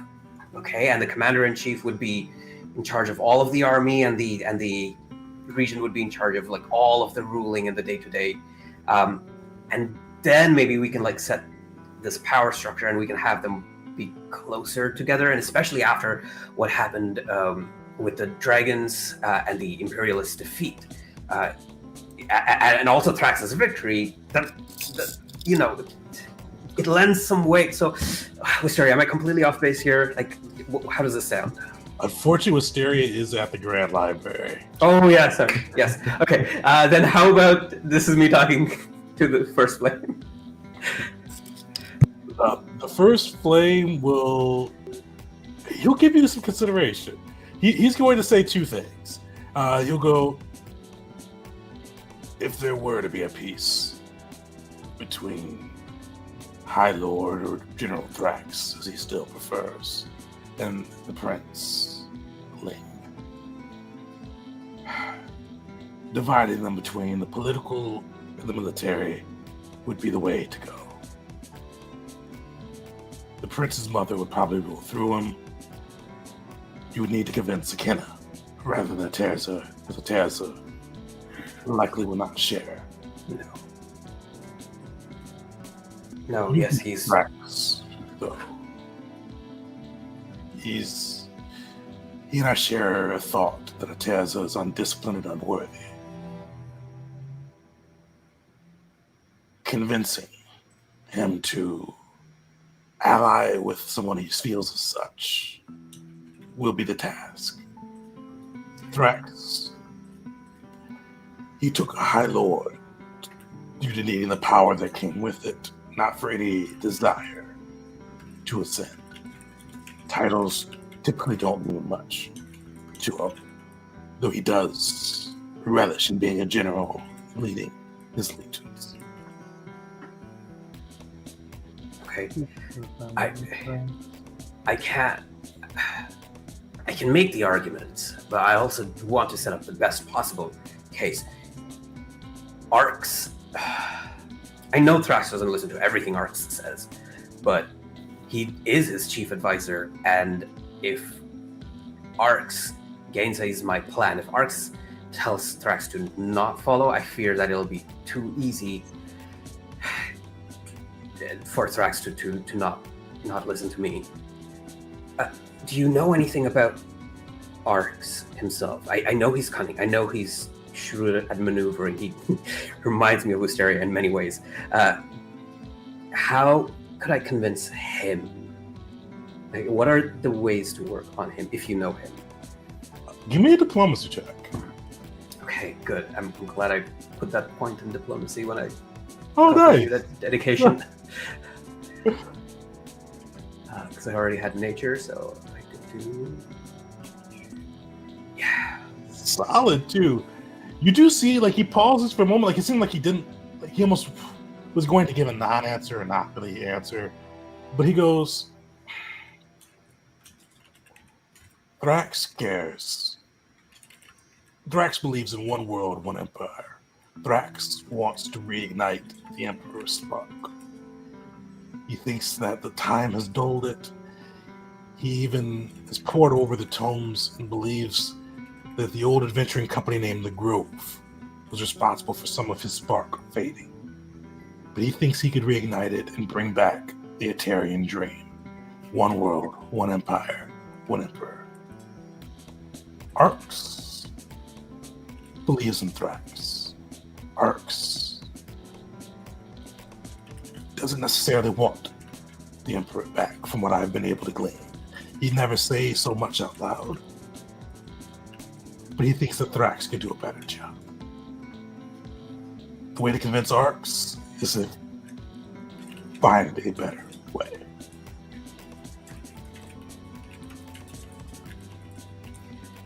Okay. Thank you for explaining this. Gives me something to work with. Until now it was entirely hopeless. Now it is only mostly hopeless. You do see he smiles and he goes, the Flamekeeper. As I said, there are no orders because Mnar has not decreed it to be so, and I will not use my authority in that manner. I'm not sure if Atarian politics agrees with you. It tears me up inside, yes. But it also, it makes me look at the world differently and make me understand things in a different way. I don't like it, but it is insightful. You seem not. The fire should always be learning and growing. That is good. And with that, he'll kind of give you like kind of more information throughout the week on that side, basically kind of linchpinning that if you were to convince Thrax, Arx is going to be your best bet. But Thrax, I think the first time you guys saw him was somebody saying he should have been drowned in his crib due to how stubborn he is. He is not a very easily bendable person. So you guys will have diplomacy time throughout this tournament too, especially day 2 during Kosir's big fest for peace. But with that, oh no, Doric. Shit, almost forgot about you. Doric, you are able to, kind of as the group splits apart after you guys speak to Oster, once again, you kind of feel Red land upon your shoulder, and you, Red, and Bear are transported into the wilds of Aurea. And he'll tell you this time, as you see the kind of the warden of the wilds, that you are in the Aurea forest, the kind of the natural preserve of Hera. And throughout this week, like, he is going to, like, you guys, like, it's almost like a boot camp of hunting, foraging, kind of, and he's like, it's intense. Like, he is like running you ragged, going through, like, pushing you further and further each day as you guys try to survive and find your order. Kind of, he's trying to find almost your pecking order within the wilds of Aurea, fending off. And just to clarify too, for this, like, while the shepherds and the people of Aurea care about preserving the natural world, some of them are vegetarian, some of them are vegan, some of them try to do no harm to animals. Others kind of exist within the natural order, knowing that they're predators and prey, hunted and hunters, and that keeping the balance is what's important. And that's kind of where the Warden of the Wilds lies. So he goes through, sometimes he hunts you or has other animals hunt you themselves. Sometimes you are the one hunting animals for sustenance. And throughout all of this, he is kind of like pushing you through your paces and showing you kind of what berries, roots, blood, venom from animals can be utilized to bring Hero's retribution. How does Doric got to go through that training? How's that? Yeah, how does I that mean, work with the dwarf? Yeah. the majority of Belric's downtime is generally spent like on a bender. Like, he was just drinking with Mockery and then was transported here. So, he's gonna be like a little, I don't want to say like at the beginning he's gonna be like a little sick, a little slow, but I think like he's gonna kind of come to and start getting this appreciation, right? Like, if we think about like where he's been outside of Fessia, right? Like, he's in the desert right now. He grew up in like the mountains, inside mountains. So like this sort of environment is very appealing to him, right? Like, he's just like learning to kind of love it, and he's like learning a new appreciation for it as he's learning all these things. Like, it's not that much of a, even though it's physical and it is a burden, it's like a welcome burden, if that makes sense. The Warden of the Wilds isn't much like that. First time you talked to him, he talked quite a bit. Like, throughout the next week, yeah, every now, like, if he has to say something out loud, he says it. But a lot of it is like, you'll find like a berry or plant and kind of push you towards it, and just like, you either like show you what it does by like feeding, like applying it to like an arrow, applying it to his own claws and fangs, and using it to get something, or even just like showing you his watching like something, eat it or avoid eating it. He's very hands-on, almost a little bit of a Ron Swanson. He doesn't really he doesn't say much to you, but he kind of shows you what you need to learn. Sure. As you guys go through. I just gotta Good. mention the idea of this guy being so badass he applies poison to his fangs. He does not fear. He's hears retribution. He doesn't really fear what it could do to him. Daniel. Sorry to interrupt. Oh, no worries. But with that, the week passes in a blur. The one thing he will say to you before he goes, he'll like. It's like almost like you could definitely tell he's one for few words, but he'll go, "I'm glad you destroyed that factory. There are others like it. Your home is polluted by it. I would have you in the Gavels, once you're done with this tournament, go destroy said factories and bring here's retribution to those who thought they could defile her gifts."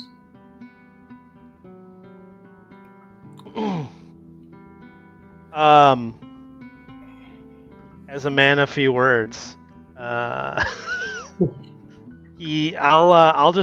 look at Bear and then kind of give Bear a nod, and we'll both look at him and nod back. I don't know what that means. Who knows?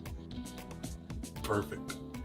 And with that, he will kind of like have Red fly to you and once again take you back into the camp around the Gavels, and you see like this is tournament day. Like hundreds of like thousands of people are here. You see carriages, you see people walking, you see Atarians, the Dragonborns, kobolds and humans and lizard folk of Ataria. You see a lot of the humans, elves and gnomes of Cordinia, even some from Cenaria, and even very few tieflings, but a few of the golden people from Mechas making their way to here. This is a spectacle. This is a Kosier event. But we are going to take a quick 5-minute break on this side. Actually, let's come back 9:10. We're going to get into the tournament. Before we go, one of you to roll a d6, another one to roll a d6. So 2 d6s. So call out who's rolling and have somebody roll for me. All right. I got you. Well, That'll be the second one. Okay.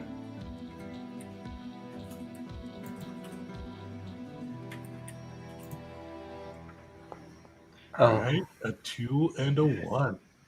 All right, sweet. That will mean something later. With that, we're going to take a quick break. Thanks everybody for hanging out live with us for our first live stream session. Big shout out to Bobby Blankenship. We are going to be back about 6 minutes. See you guys in a bit.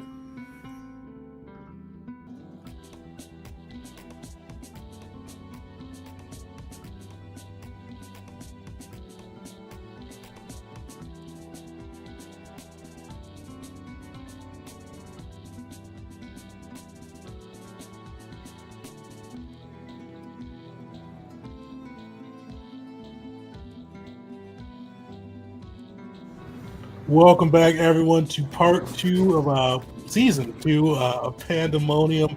As the crew is finally going to get into the fight for peace, they've been able to shore up their connections with their occupations and the groups that have become their benefactors. They've been able to prepare, gather information on the political landscape of this fractured Ataria in the midst of the backdrop of the Civil War with the Emperor's disappearance. But now it is time for the fight for peace. It's time for Kosier, the god of celebration, to work his divine magic.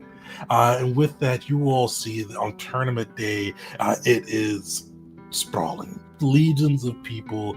You see, it is like it's probably rare that you guys have seen this many people, especially this many people that all seem to be fairly happy. Like it's a pretty, like there's crowds, there's lines. It's hot as hell in Ontario this during the month of Nar. It's definitely one of those times that most people would have a little bit of edge, a little bit of grumpiness to them, but they all seem to be just a little laid back, a little bit more joyous than they typically would be, a little bit more celebratory.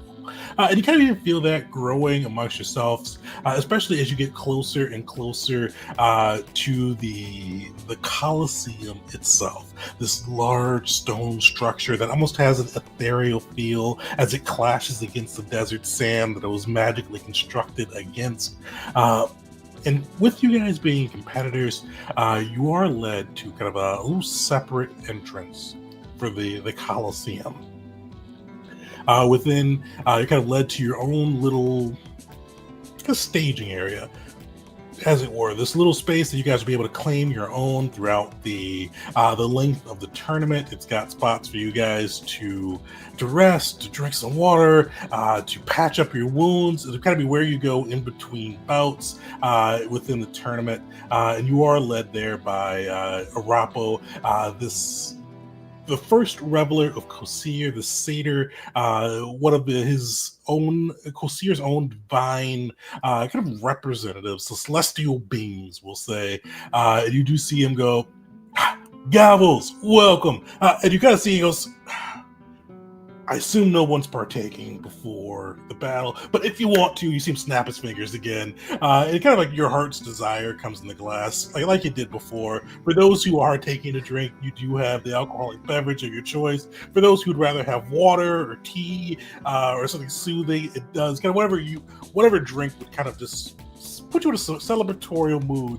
You do feel kind of pop into your hands as the glass emerge. Go ahead, Bakri. Oh no, I was just mocking, like shadowing what Mocker would have done there, just raising the glass for cheer. That wasn't a call. Oh yeah. Sorry. Oh, no worries. So Rapo goes, all right, you all are competing in the God Kosir's, this typhoon of celebrations tournament. So let me give you a few things right up front. Hey, this is the time for you all to shine. This is the fight for peace. As I said, we're going to make sure nobody dies. That's not Kosir. Nobody doesn't want any. There'll be blood, there'll be broken bones, but everybody's going home. So with that, no one dies. But you will get to go all out and show what you can do to the world and show the world that you're willing to fight for peace. With this, Kosir is going to open the tournament.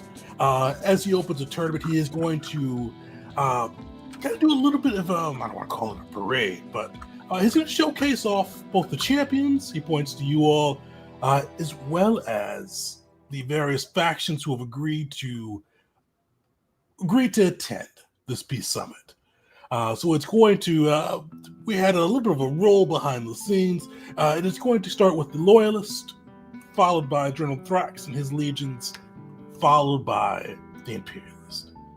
But in between them, we're going to put out the champions and kind of show those who are fighting for peace and hopefully inspire some joy, some celebration in these rulers' hearts to know that they don't need to continue this war. With the tournament, though, I told you the rules last time, but just so you all know, I said 5 versus 5, soulbound companions, eidolons are allowed.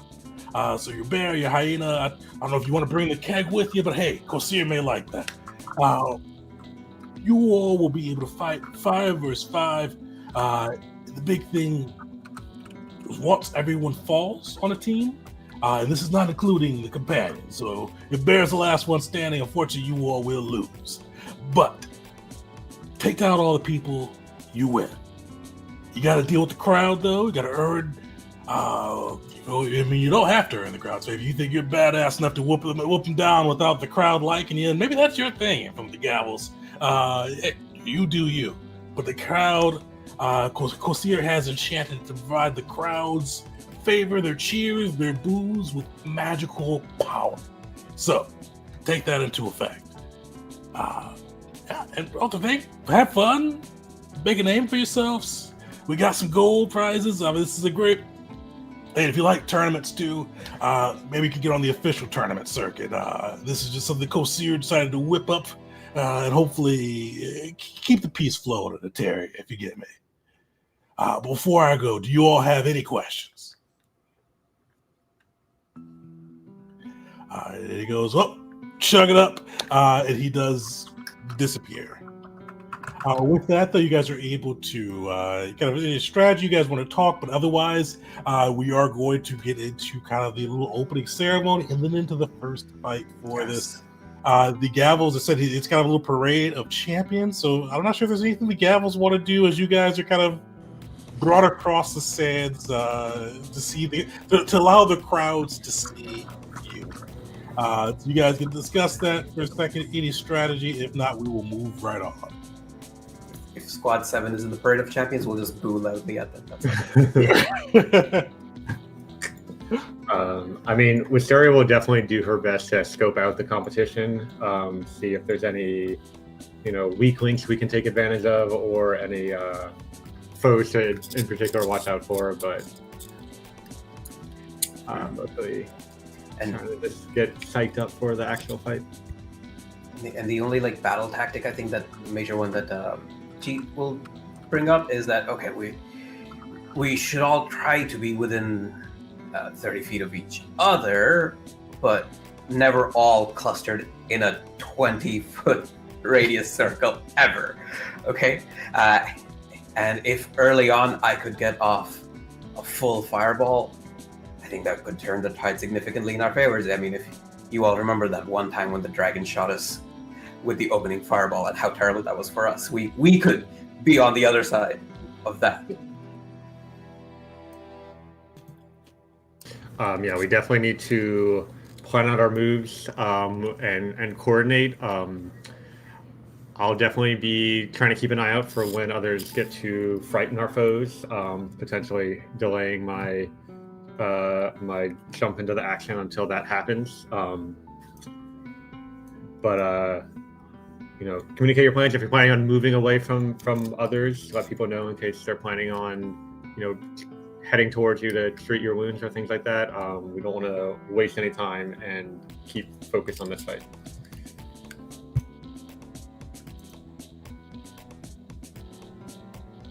Kind of sounded like a pep talk. That wasn't really my goal, but we have two battles in a single day, correct? That's right. And we'll get a long rest between that. So, okay. So you guys. I meant to ask, how much time is there between the two battles? 1 hour. Ooh, that's not enough. All right. Yeah, I forgot to mention, I'm going to say it now and tell me if it's okay to have done this. Mockery would have gotten that oil of swiftness. Oh, yeah. So you guys did have time to do any shopping that you would have needed to. Thank you.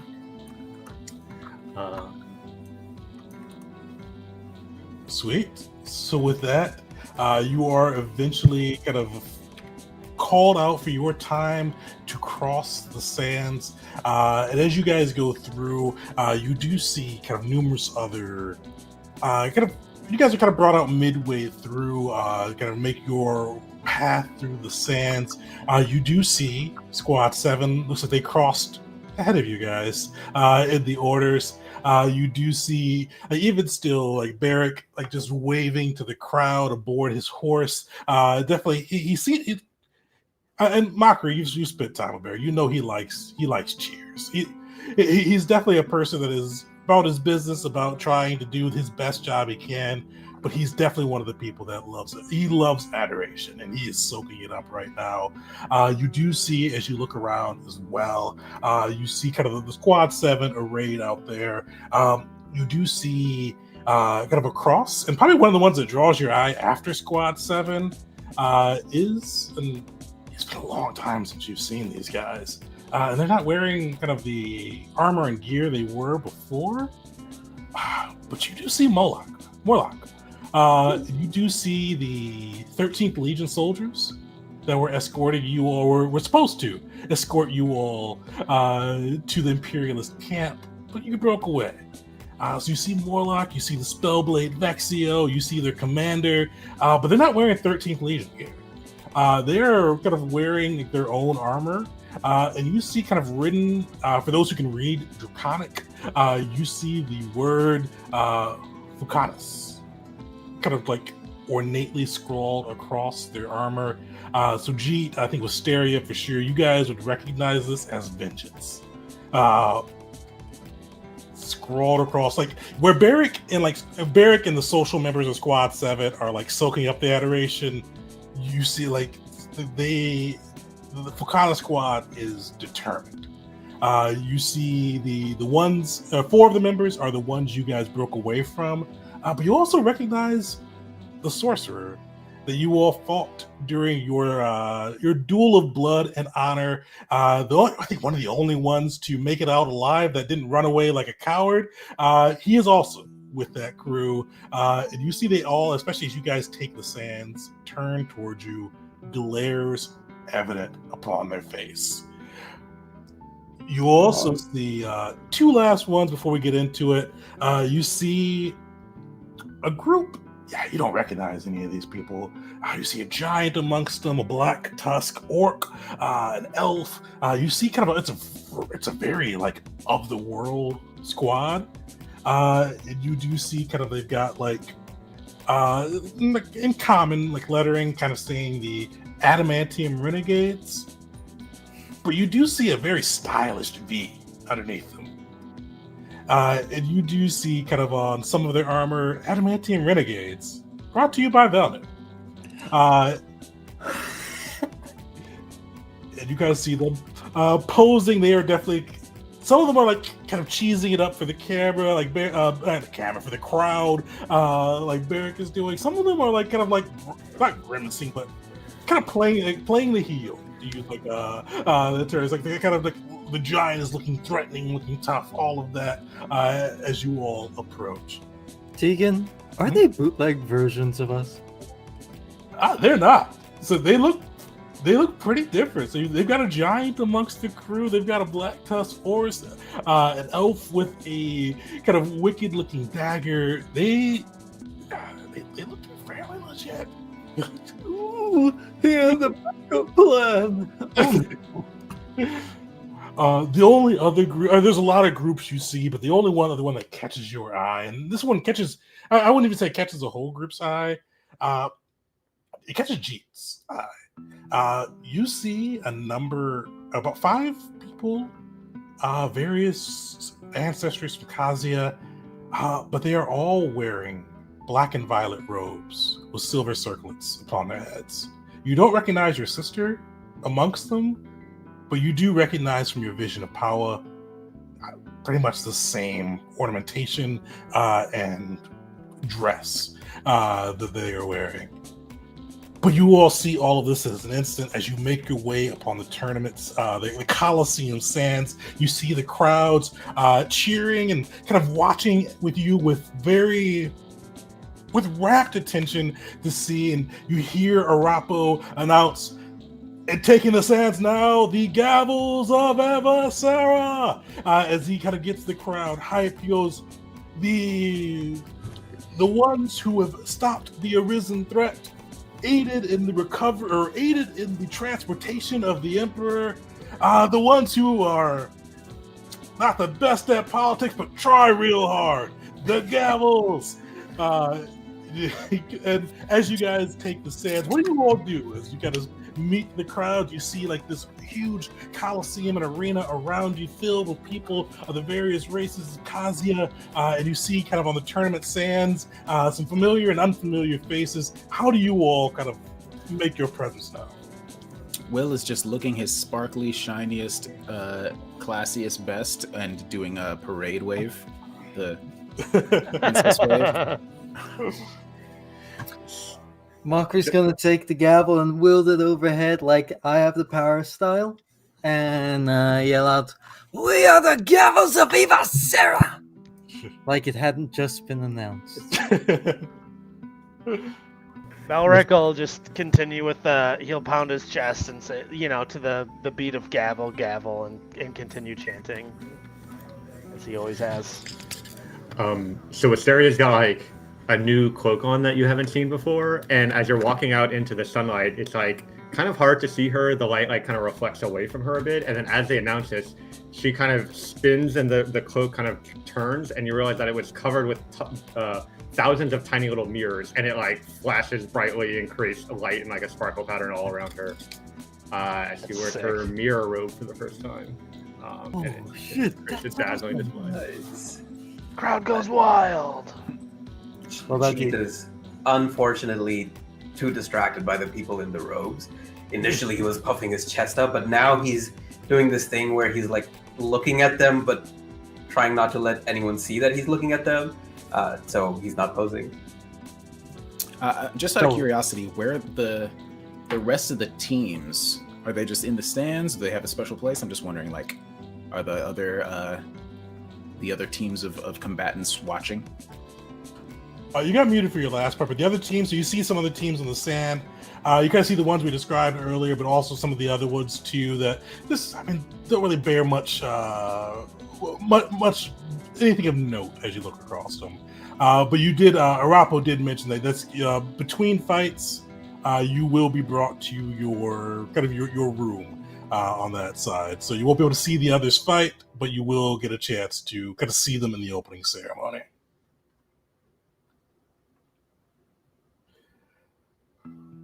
Perfect. With that, and as the other teams kind of finish crossing the sands, you do see Arapo kind of gesture back and goes, "But for the man of the hour, the one, the only god of celebration, Kosir." You see kind of like point up to the sky, and you see like this kind of spark, like not bolt down, but almost like, I don't know, not lazily, but kind of like slowly circle down like with this big spotlight. And you do see Kosir emerge.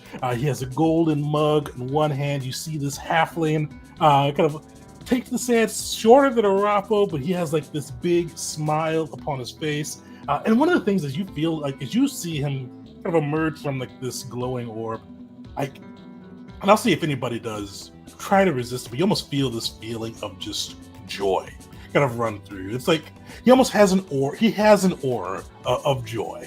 You feel like just happiness, comfort, whatever that feeling may feel like to your characters. You feel that running through you as he makes his way onto the sands. And you do see Kosir kind of lift his mug, and he goes, "Arteria, it has been far too long, but I thank you all for coming to my fight for peace."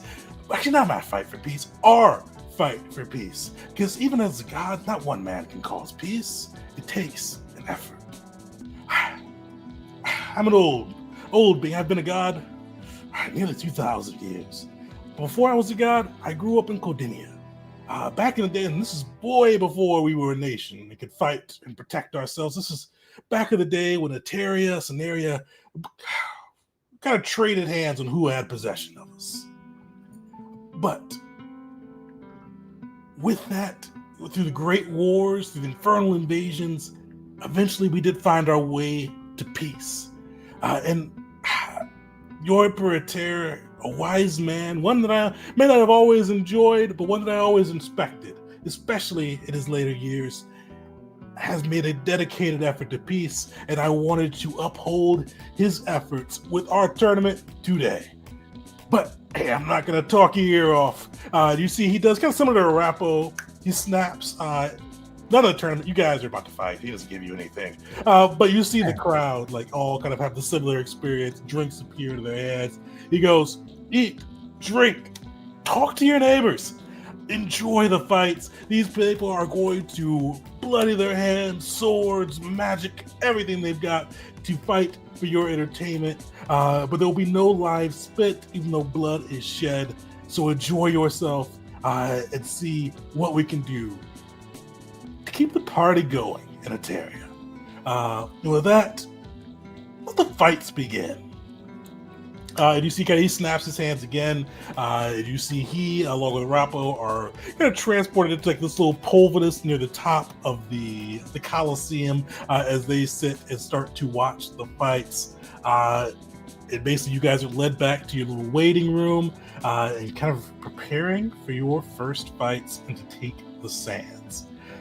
So we're going to do a quick pause here just to give you the mechanics of this for both the viewers as well as the players. The players have already told a couple of this to you, but just to make sure everybody gets the full drift. Also with this too, after the tournament arc is over, I'm going to throw on my Patreon the rules I utilize for this Pathfinder 2E tournament. It's going to be free. You don't have to be a paid member. You just have to be a member of the Patreon. So if you do like them, go check it out. You can kind of bring this to your table. But there's going to be 4 rounds. Rounds 1 and 2 are day 1. There's a day of celebration. Rounds 3 or 4 are day 2. Round 1, 3, and 4 are going to be team battles. You're going to be fighting against the other teams that are on the sands. 2 is a beast battle. The crew knows these are all very challenging fights. The lowest is round 1, which is a pretty hefty, severe. The others are varying degrees of extreme. With that, you guys are going to be able to start on the field on your half of the arena. The other half will be obscure to you. You'll be able to place yourself on anywhere in your half of the arena.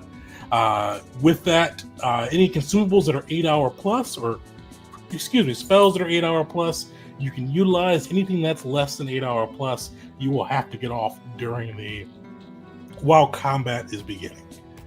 You guys have already rolled your D6. You'll discover what those D6s are for both the environmental factors as well as the bonus factors as we get into them. They will not change between rounds 1 and 3. So if you do kind of catch which one it is, you'll kind of know what those D6s are. At round 2, it is going to be a beast fight, and the environment's going to be determined by the beast you fight. And then 4 is just a straight up team battle. If you guys make it that whole way, no gimmicks, no hazards, no environment. It's just straight team versus team to see who is the best. So with that, so this will be fairly challenging. Round 1, I think you guys have. But 2, I'll be impressed. 3, I'll be very, very, very impressed. If you guys make it through. Other big thing with this, as I mentioned, there is crowd favor. So eventually viewers, you will see, I've got like these little blades and dark circles on that side that'll show if they've got favor or disfavor. This is going to be a tug of war between them and the other team. Nat 1s, Nat 20s for anything that is a public roll, so not a secret roll, whether it will grant a point of favor or disfavor. And you can take an action to gain crowd favor utilizing one of your skills in a flashy, showy way that excites the crowd. With a success, giving you 1 point of crowd favor, and if critical failure, losing you a point of crowd favor.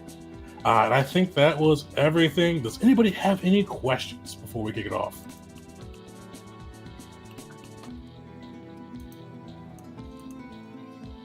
Perfect. Nothing I can think of.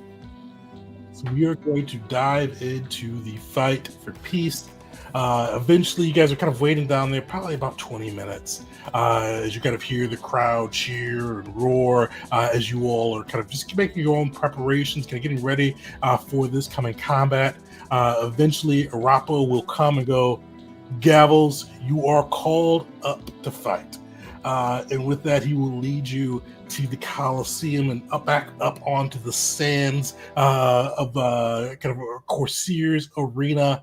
And you see this glowing, like, green wall. It looks kind of weird if you look at it.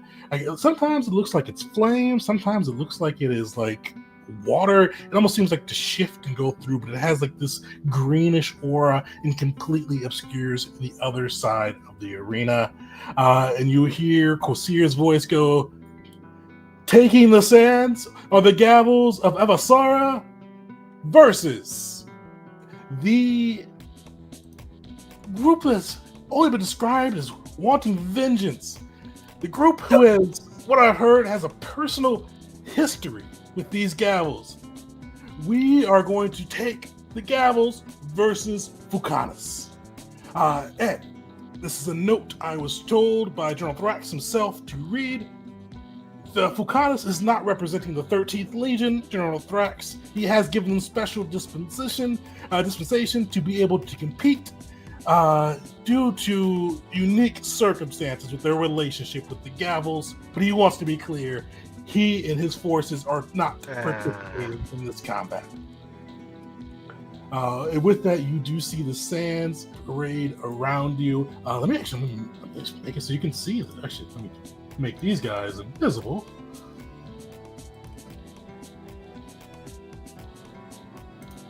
There we go. And let's make it so you can see the sands.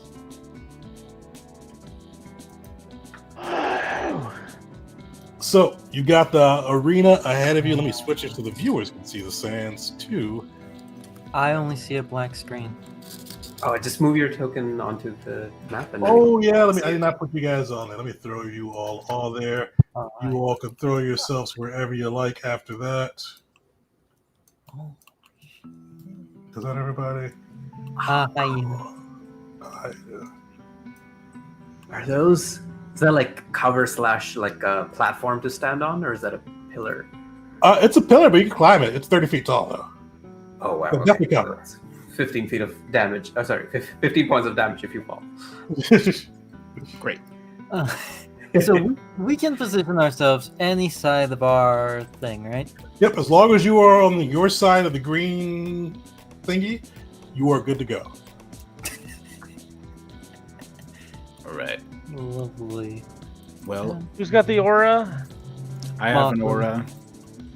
You guys have a lot of orbs. We have, yeah. We have infinite aura. Oh shoot! I didn't. I forgot. I am very fast though, so if I need to rush over to somebody, I can. So I don't have to be that close. Mockery, which one of your auras is 10 feet and which one's 15? They are both 15 feet. Okay. The 10-foot one is from the fact I forgot to fix the martial aura. That one's on me. It should be fixed. You might need to like drag the new version onto Mockery sheet or something like that. I had to do that for some of the investigator stuff. Let me do that real fast. Paused. Oh, what happened? Martial dedication. Brought us back to the world map. Martial stats. Oh, Foundry is glitching out on me. Someone's interfering with the tournament.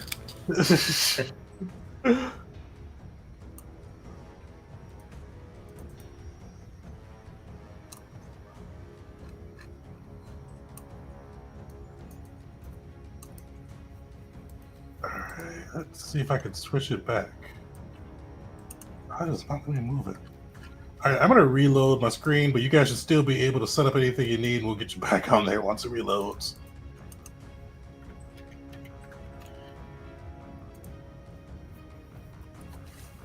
You know, Mockery's gonna be right up to the barrier with this one.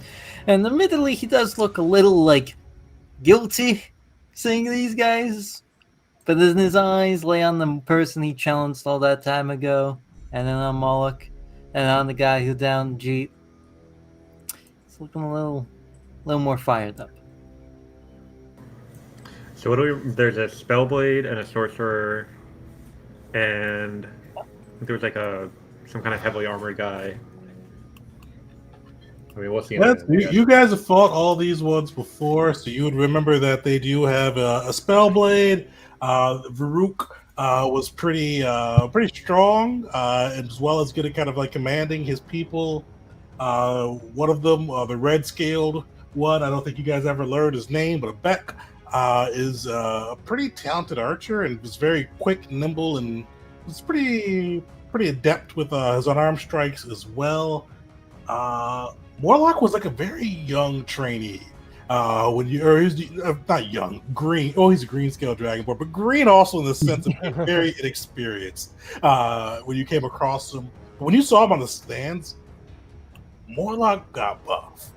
Like Morlock looks like he has spent the last 2 months since you've seen him, like continuously training. He looked to be like a young, like not young teen, but like he definitely had a kind of a more teen body. It looks like he is like gemmed out. You saw rage in his eyes as you kind of saw him from across the sands.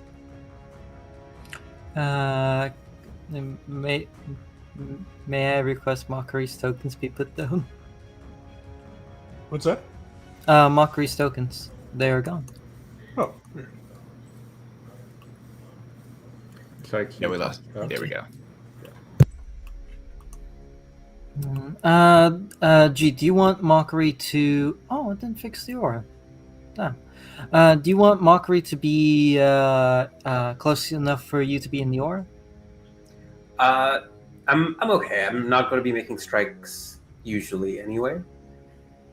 And again, I don't want to be in a tight cluster. Like I want them to work for their AoEs. Yeah. Okay, game is paused. I might oh, just... there you go. Thank you. Let's go to the other side of Bear. So, let's see. Literally just like be more than 40 feet apart. Awesome.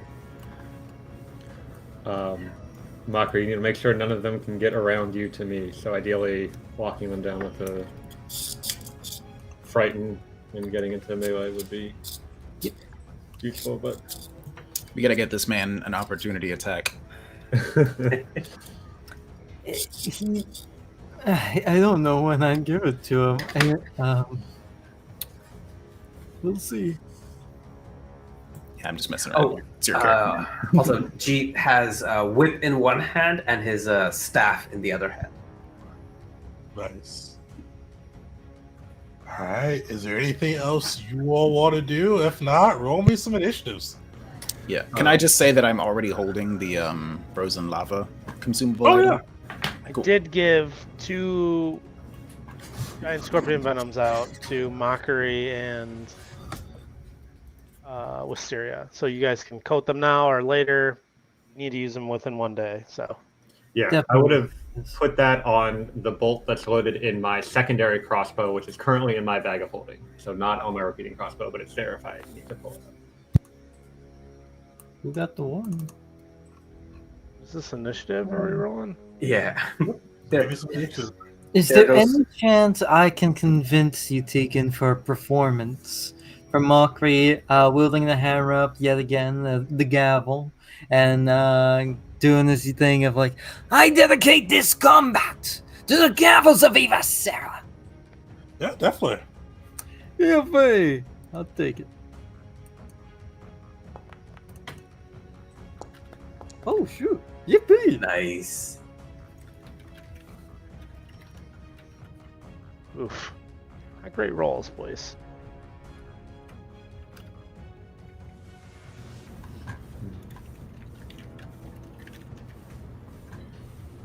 Perfect. All right. I think we are all. Oh, actually, I gotta roll my guys.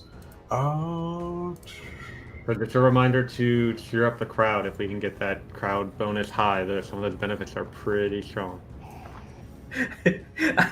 I'll spend a second just like cracking my whip in the air. And round one. Whoosh.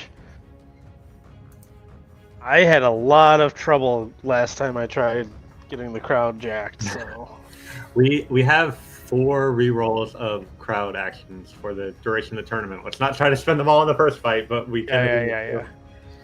Oh, thanks. I forgot about that. Oh shit. Bear. What can Bear do?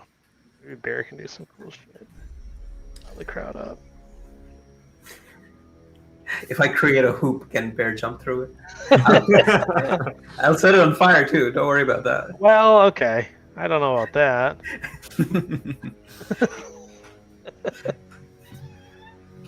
If I create a hoop of enemies that are on fire, can Bear jump through that? He's plus 11 acrobatics. Let's do Oh it. wow, that's really good.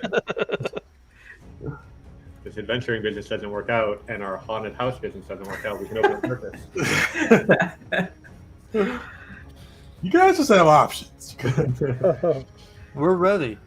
I mean, can you blame us right now? And my thing just like, my thing is glitching out today. I don't know. It just deleted everything. All right, well, let me put you guys back in. Mockery, what'd you have for your initiative? Let's see here. Mockery had a 24. G, 15. Will, I got a 29. Wisteria.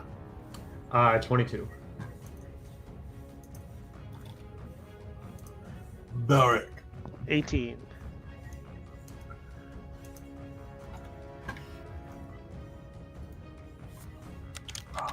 Sweet.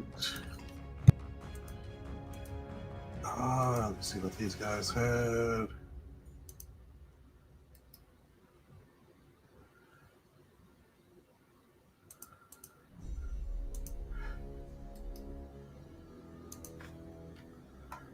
Well, let me put my battle music on. Ooh. It's time. I'm too terrified of the music coming What through. battle music do you use? I created a playlist for a D&D game a long time ago, and I still use it just for all kinds of TTRPG stuff. Your Spotify or something? Yeah, it's my Spotify. I created several playlists, actually.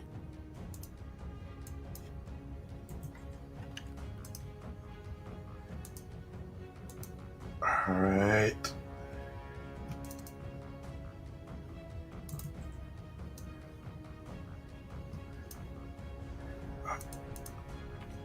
Keeps like making that guy big. All right, let me bring it up, people. So yeah, so you see as this kind of like Rappo shouts, "Fight!" You see this green kind of embers fade. You see the crew on the other side of the arena appear into focus as you see the Kana squad join the fray. Even though they put one of their members down, it keeps like shifting the size of his token for some reason.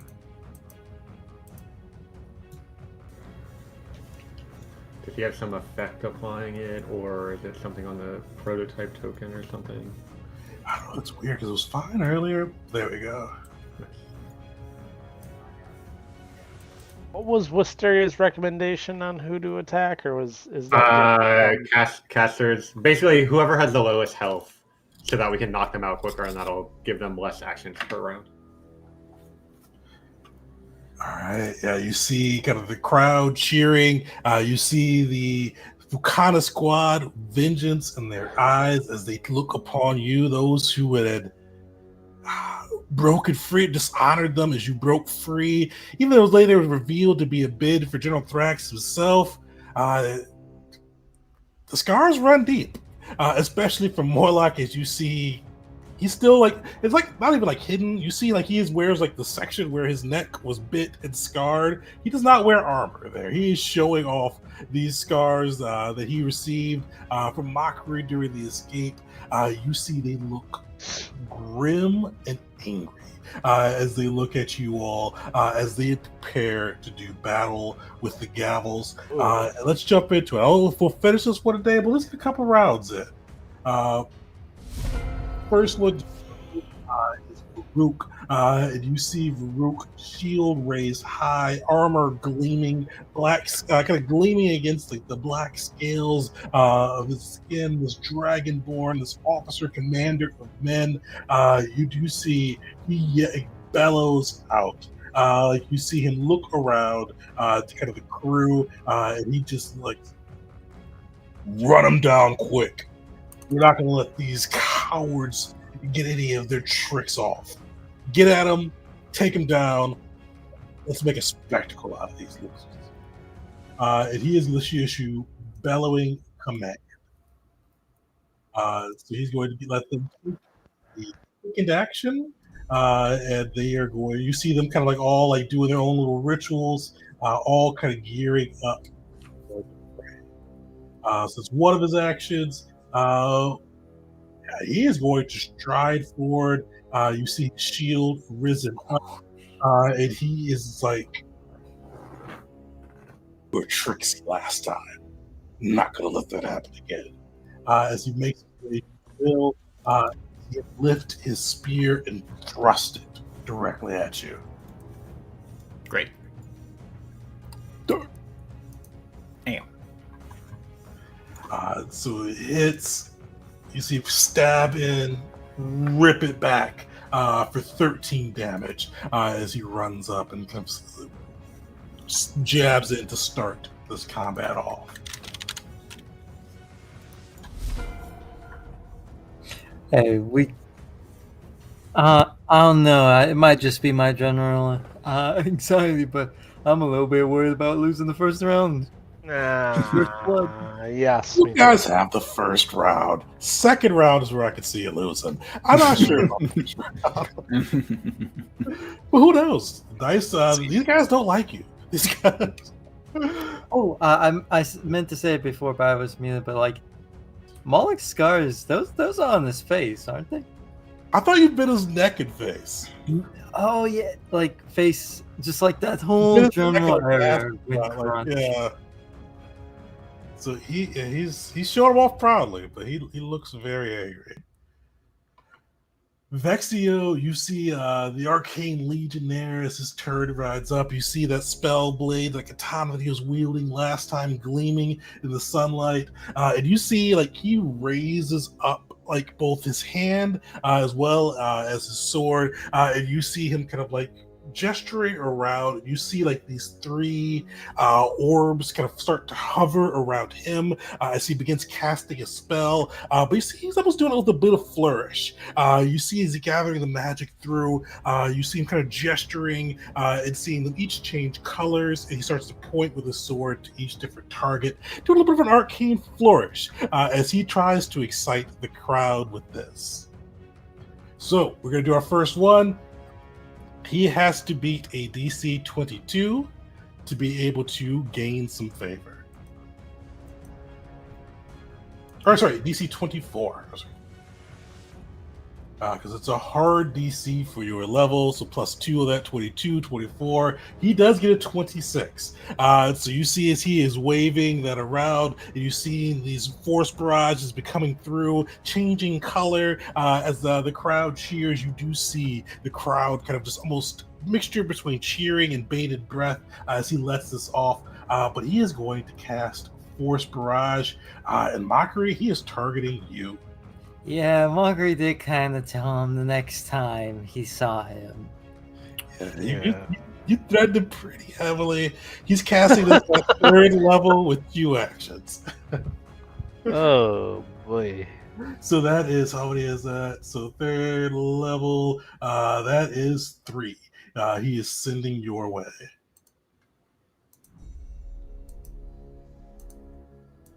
So you guys see one after one of these just orbs as they change color as the crowd cheers, start rocketing rocketing into Mockery for a total of 10 damage as the Arcane Legionnaire kicks this off and gets the fight going.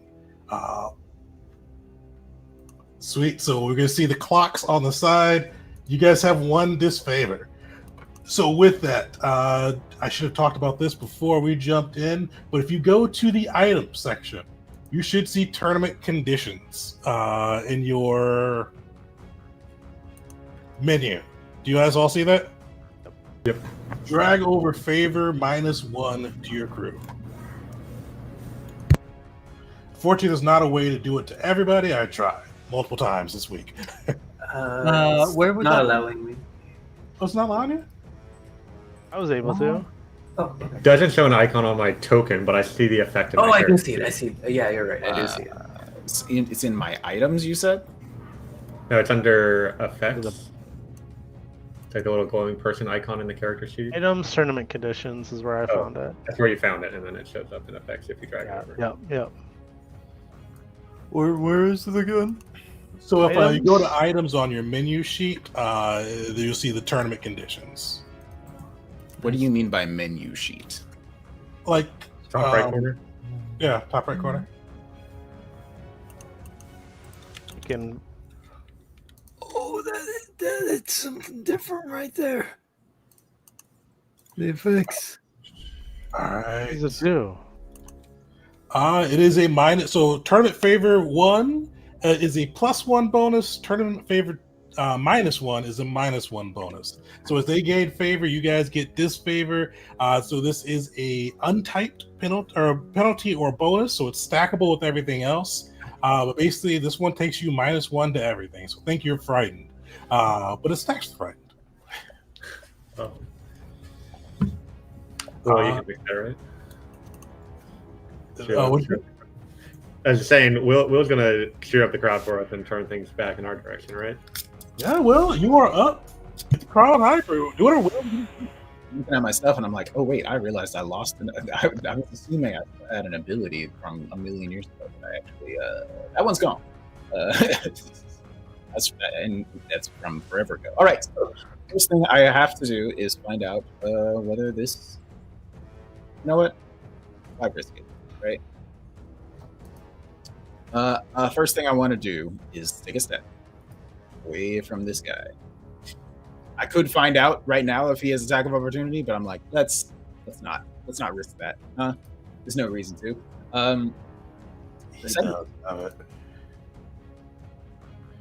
Great. I used a step. Doesn't that not? Oh, you say step? Yeah.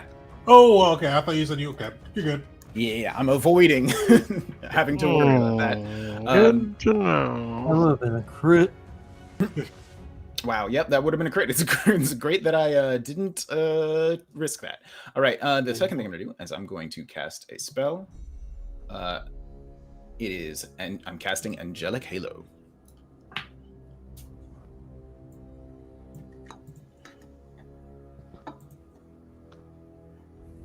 Sweet. How's it? Because it goes off.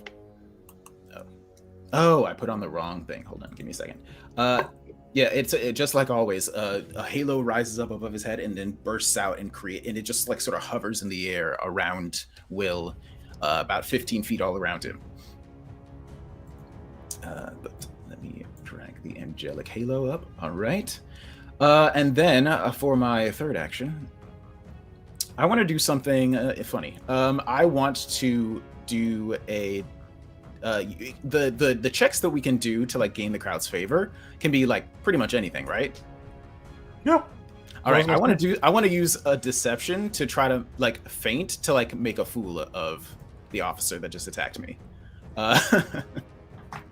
So I want to like I know it's not going to have the effect of like a feint. I'm just doing this for the crowd. But I want to like make a movement like I'm about to cast a spell at him and make him like flinch, and then just like sort of like wave at the crowd like, haha, I got you. Yeah, you see him trying to raise his shield, so yeah, go for it. All right, so that's going to be deception, Nice. which I am newly an expert in. Nice. Oof, unfortunately did not roll very high. Unfortunately, that is a failure.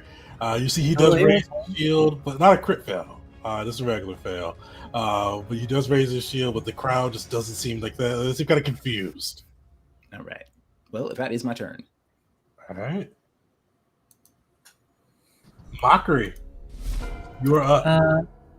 Mockery seeing that that there's some people coming into our back line and that a lot of the half their team is aggroed onto him, will try and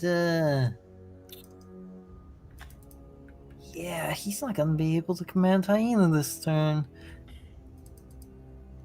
That's fine. He is going to try and get off his usual effects. First up, Dread Marshal, which let me make sure. Oh, sorry. DC now, so a little easier or a little more assured. Yes, indeed. Allow me to throw this into there. Oh, shit. I'm going to use a hero point on that. Yeah, you need to on that. Yeah, 20 is still the DC. To get these low rolls out of the way first. Yeah, and for his last action, Wait, no, he still had. That was his first action. My brain. That's his first action. He can either move and command hyena, or he can move and strike himself. I think he's going to move and command hyena. He's going to move here to Frolic, hoping to draw Mullet closer. And he is going to command hyena to come and strike. Let me actually... Yes, I remembered now. Oh, shoot, I almost forgot. Let me drag the -1 to hyena. Glad I got that. Perfect. There we go. What the? Yeah, you see Varuk like he doesn't like take his eyes like off of Will. He just like bats the hyena aside. So all that looks like Mockery just letting out a howl, trying to hype out more so our teams and the crowd as he gets into position and watches this man absolutely just smack his hyena away. He kind of blinks a few times in rapid succession. That's gonna be Mockery's turn. Alright. And Wisteria should still be in his aura. I hope. If I did that. My token's like halfway in the circle. Does that count as being in or not? Just curious. Does it give you the effect? Let me see. It Oh, does not. No. Yeah, but when you like mouse over Mockery, it shows you all the space Oh yeah. effects. Okay, so I'm out of it. Damn, I moved there because I thought I could get everyone in there. Bear, Rick, Bear, thing. We'll Next see. time. Depending on what happens, I might have a action to move, but we'll see. All right, so I'm gonna seeing how things have evolved. Wisteria's being like, let's take down their leader first and break their morale, and I will mark Varuk as my person of interest. Alright. So then I can devise a stratagem against him as a free action. Sweet. Yeah. Okay.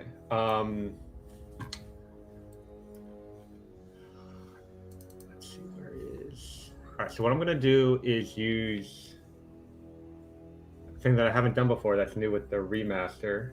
I'm gonna use a skill stratagem. So I can't strike this turn, but I get a +1 circumstance bonus to my next skill check. All right. So that was. Oh, and I do get a free. Actually, I get a free recall knowledge check on him because I divide the stratagem, so I'm gonna do that.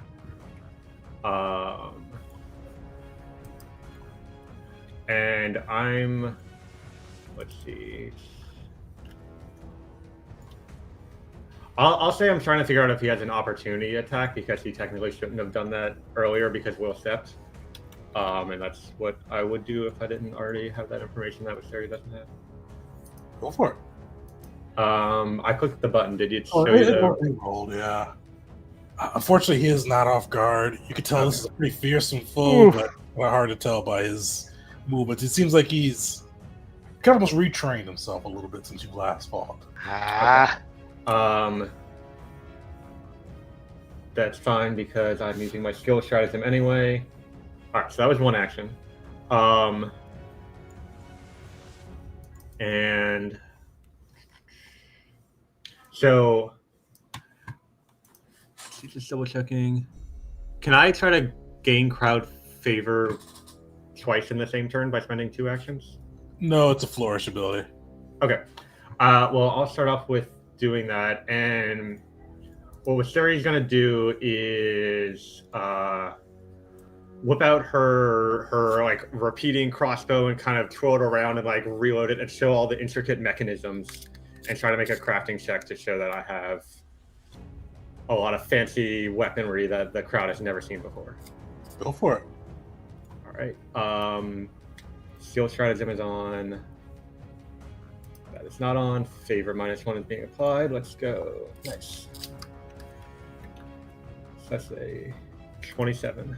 That's enough. You gain a point of crowd favor, taking it away from the Fukana squad. So make sure to remove them from your PCs. Yeah, you guys are good to go. Okay, and then for my last action, I'm going to Pull out an item, maybe? Well, I have my crossbow drawn. I'm definitely going to be using that next turn. How much is... I'm probably going to step. Our weapons are drawn, right, Tegan? Yeah. Okay. Okay, I'm going to move back behind Will, and then one more step here, and that should put me in the aura. You guys Wait. are Okay, really so not abiding by this AOE thing. I'm trying to get Mockery's aura, so it's one way or the other. And also, their spellcasters, not focused right now, I guess. But I am nervous about it. Don't get me wrong. So I'm in the square with Mockery's aura, but it's not applying the effect to me. Like, is it just a distance? Yeah. So oh, it's because it's the 10-foot aura, but the remaster is supposed to have it at 15. Correct. So that's why I'm not getting the effect. So for this fight, we will play with the 10-foot. Okay, with that knowledge, I don't think I would have tried to get into the aura because I'd have to go basically base to base with Varric to That's get fair. it. So instead, it's I'm gonna go here, and that's my turn. All right, you guys see. Kind of you hear a call out from Kosir as you all look at this arena and you start to see the sands shift. And you start to see the sands rumble. You start to see the pillars quake. You hear Kosir call out, but this wouldn't be a tournament without the blessings of the gods. And this party rolled Erde's favor, or Erde's disfavor, should we call it. And you see, as he says Erde, like the ground, the earth starts to shake, starts to crack, starts to almost pull apart. And like it's harder and harder to keep your feet. Everybody make me a reflex save.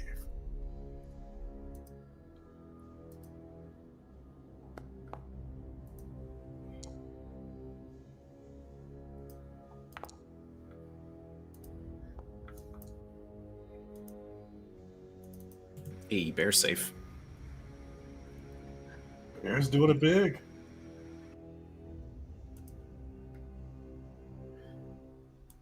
Oh, let me get these guys in there.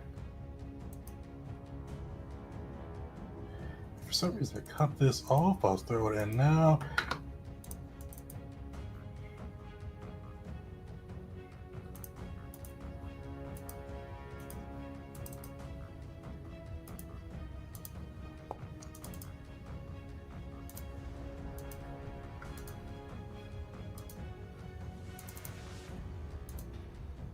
Yeah, so you guys see as Kosir kind of calls out the goddess's blessing or terror, the ground starts to shift, the ground starts to shake, just kind of hurtling people to and fro. For anybody that is lower than a 20, you are not prone.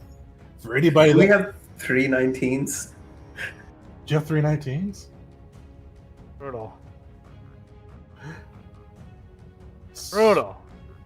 So Bear's doing really good. We have Barrett, Will, Wisteria even.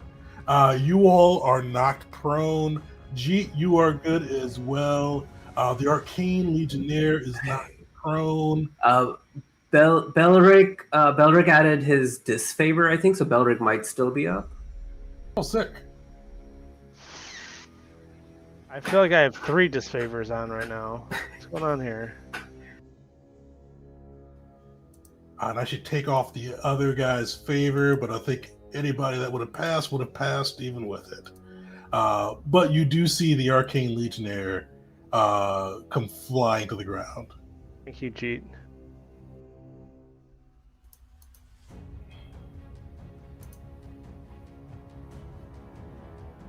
All right, so everybody throw prone onto your characters if you got prone, and then after that, Belric, you are. Oh no, sorry, Morlock is up.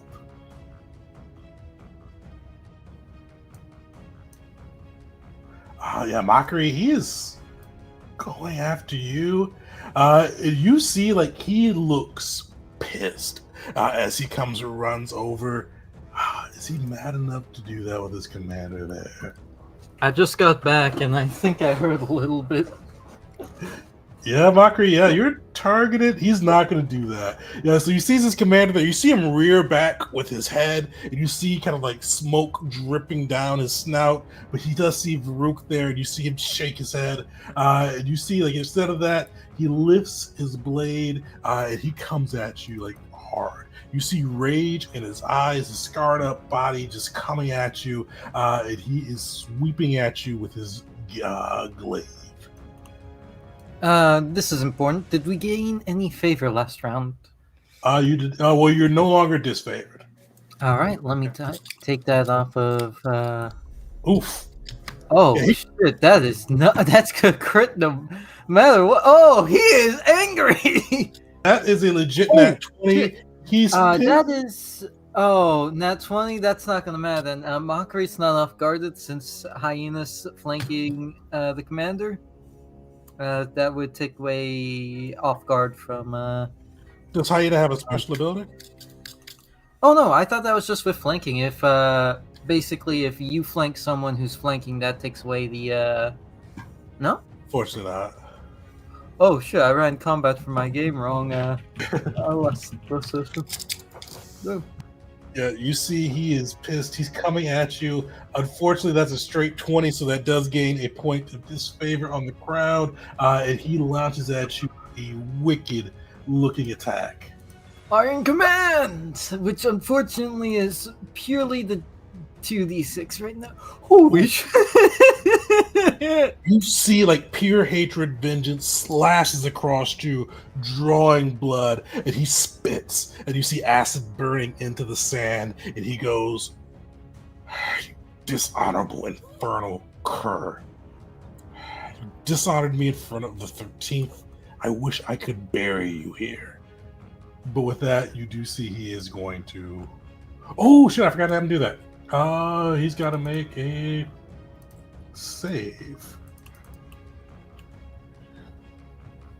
Because it's uneven terrain. And I forgot what that save was.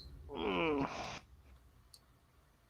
think it's a You straight also save. gotta choose between standing or going prone. I think I know which one it is. Is it an acrobatics roll? Acrobatics, yeah. So let's see if he does that. He's got to beat a 20.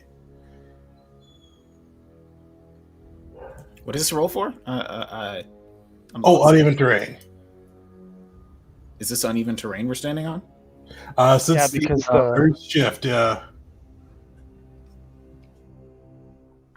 So he is going Osir was like, "Hey, we're gonna make the terrain uneven," and then just like made it uneven for everyone. That's when we all went prone. Right, but I didn't think it had any more effects after that. Oh, is Mockery prone right now? Did Mockery fail? I wasn't here to roll. Let me roll that real fast. That's Is that a reflex save? my bad. That was reflex. That was reflex. Let's see here. And to be bulwark. Oh, goodness me. Let me give hyenas.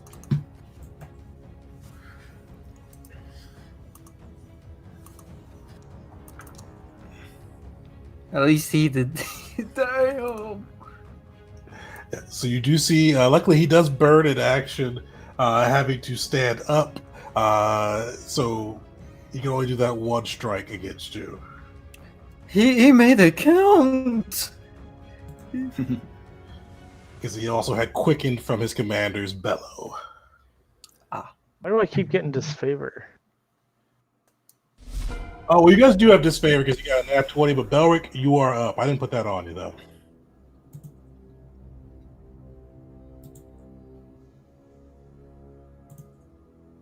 Okay. I don't know about this Morlock guy. I don't like him. Okay. I want to shoot him. I'm gonna hunted prey. Morlock. All right. Yeah. I do recommend like focusing fire on one. If we all pick Morlock, let's just go all in on Oh, Morlock. okay. So do you think we should focus fire on this other guy in the middle? Other guy hasn't been hit yet, right? Nobody's been hit yet. Yeah. So whichever target you pick, that's like, or whichever target gets hurt first, we try and go all in on that. We have Over Baruch here? flanked, so All right, so I'm gonna hunted shot that guy, Farouk, and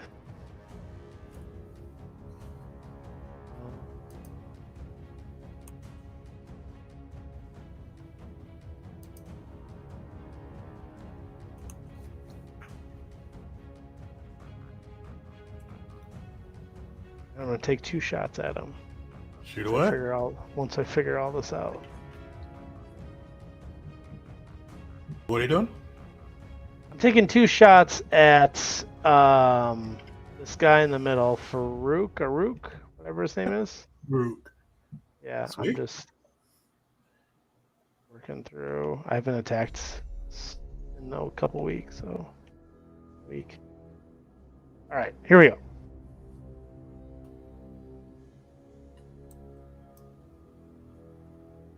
Okay, there. On the prey.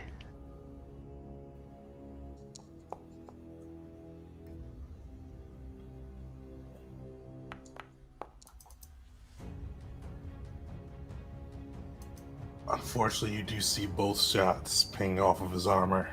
Good grief. All right, well, I'm going to command my animal, All right. and I'm going to have Bear come over here towards this big green guy. And I'm going to have him try and get the crowd going. All right. Second action. What are you about to do? Bear is going to. Bear's going to go up here.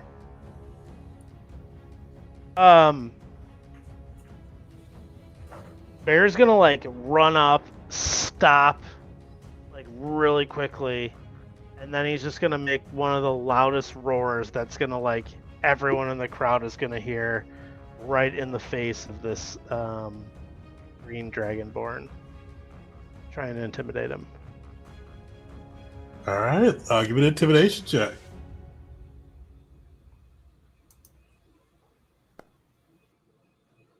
It landed on 19. It was 19, I swear.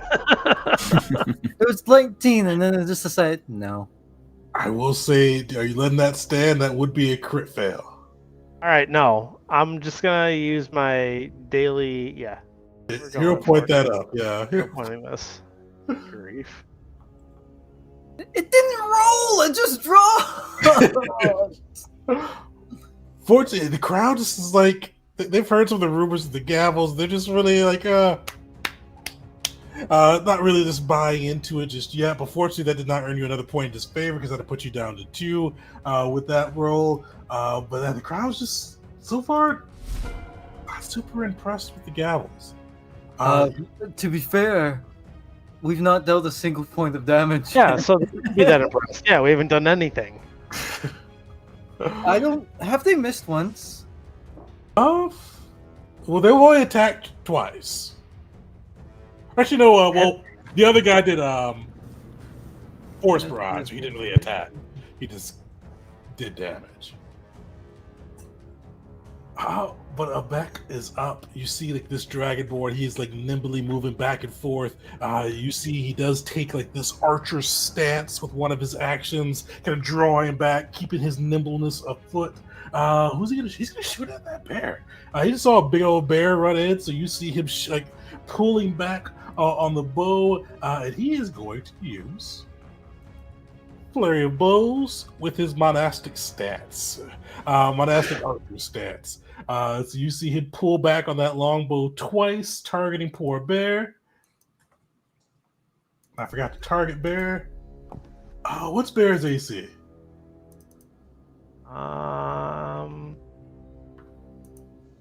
21. First miss? Oh, second will miss. Second First miss. will hit. I meant more so they missed for their first time. Oh, first miss for them. Yeah. Yeah. Fair. And he is going to use Stunning Fist with the monastic archer stance that allows him, if he hits one of his flurry of blows, to stun poor Bear once. If Bear is within like half of the first range increment, yeah, then yes. Yeah. And he should be. Yeah, he's got a longbow. Ooh, nice. Damn. So yeah, you see he gets his shot off, and then you see like he is like pretty cheeky about it. Like he is going to try to like backflip after he gets his shot off, seeing if he can incite the crowd a bit. But he will fail. Like he backflips, but like kind of slips in the sand a little bit, and the crowd just is like, not really feeling it. Sorry, did he hit me with my stunning fist? I hit Bear with it, so I threw the stun on Bear. Okay, thank you. Stun 1 for that. Luckily, he did not crit. Oh, sorry. Actually, he has to make a fortitude save. Make a fortitude save for Bear. Okay. DC 19.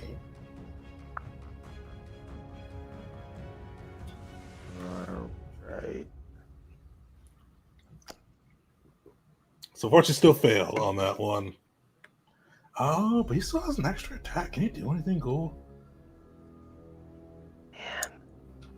I 13. mean, does he have the intimidation skill by chance? Fortunately, he doesn't. He's cocky. He's gonna go for it. He's taking a third shot at Bear, just like drawing it back, seeing if he can do anything. But luckily, this arrow just soars wide and goes over Bear's head. Jeet, you are up. Okay. G will begin by starting a long and extra flourishy prayer to Nar. So this is him like playing it up for the crowd. If you will allow it, I would like to roll religion for this, as he's going to then write that like prayer into a heal spell with his next 2 actions afterwards. I need another beer. Ooh, okay, I'm gonna hero You point say that. I need another bear? Another beer. Another beer. Oh, a beer. We could do with another bear. I could use another bear too, though. There you go. All right. Okay, removing the disfavor, and then yeah, that goes into a 2-action heal targeted towards Mockery. Thank you, I need it. Make sure to pull off your disfavors. Now you guys are at blank, or even, I should say. And with the halo effect too.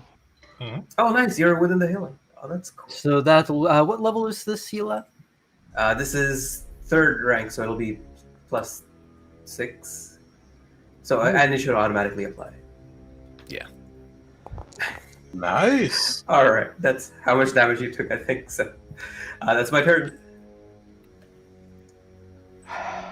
Perfect. You hear the crowd start to cheer for the Gavels, kind of evening out with the cheers and boos coming from the people cheering for Fucadas. And then the last player of this one is up. That is Barsko, the sorcerer that you guys came across doing your deal of blood and honor, the one that was throwing around flames last time. And you see he is doing the same shtick. But this time you see like he's stepped up his flames a little bit. You hear him. He hears your prayer to Nar, hears the crowd's cheer, and he goes, "Last time I saw you were afraid of the flames. Here's Nar's true fire." And he's gonna fireball you guys. Wait, is that anathema Fireballing to himself, right? thing, though? Because the fire recklessly, he's killing his whole crew. He's not a cleric. He's a sorcerer. Oh no! He's just stepping on Jeet shit. Nice. Yeah, let's see where the template falls. Who can get covered in it?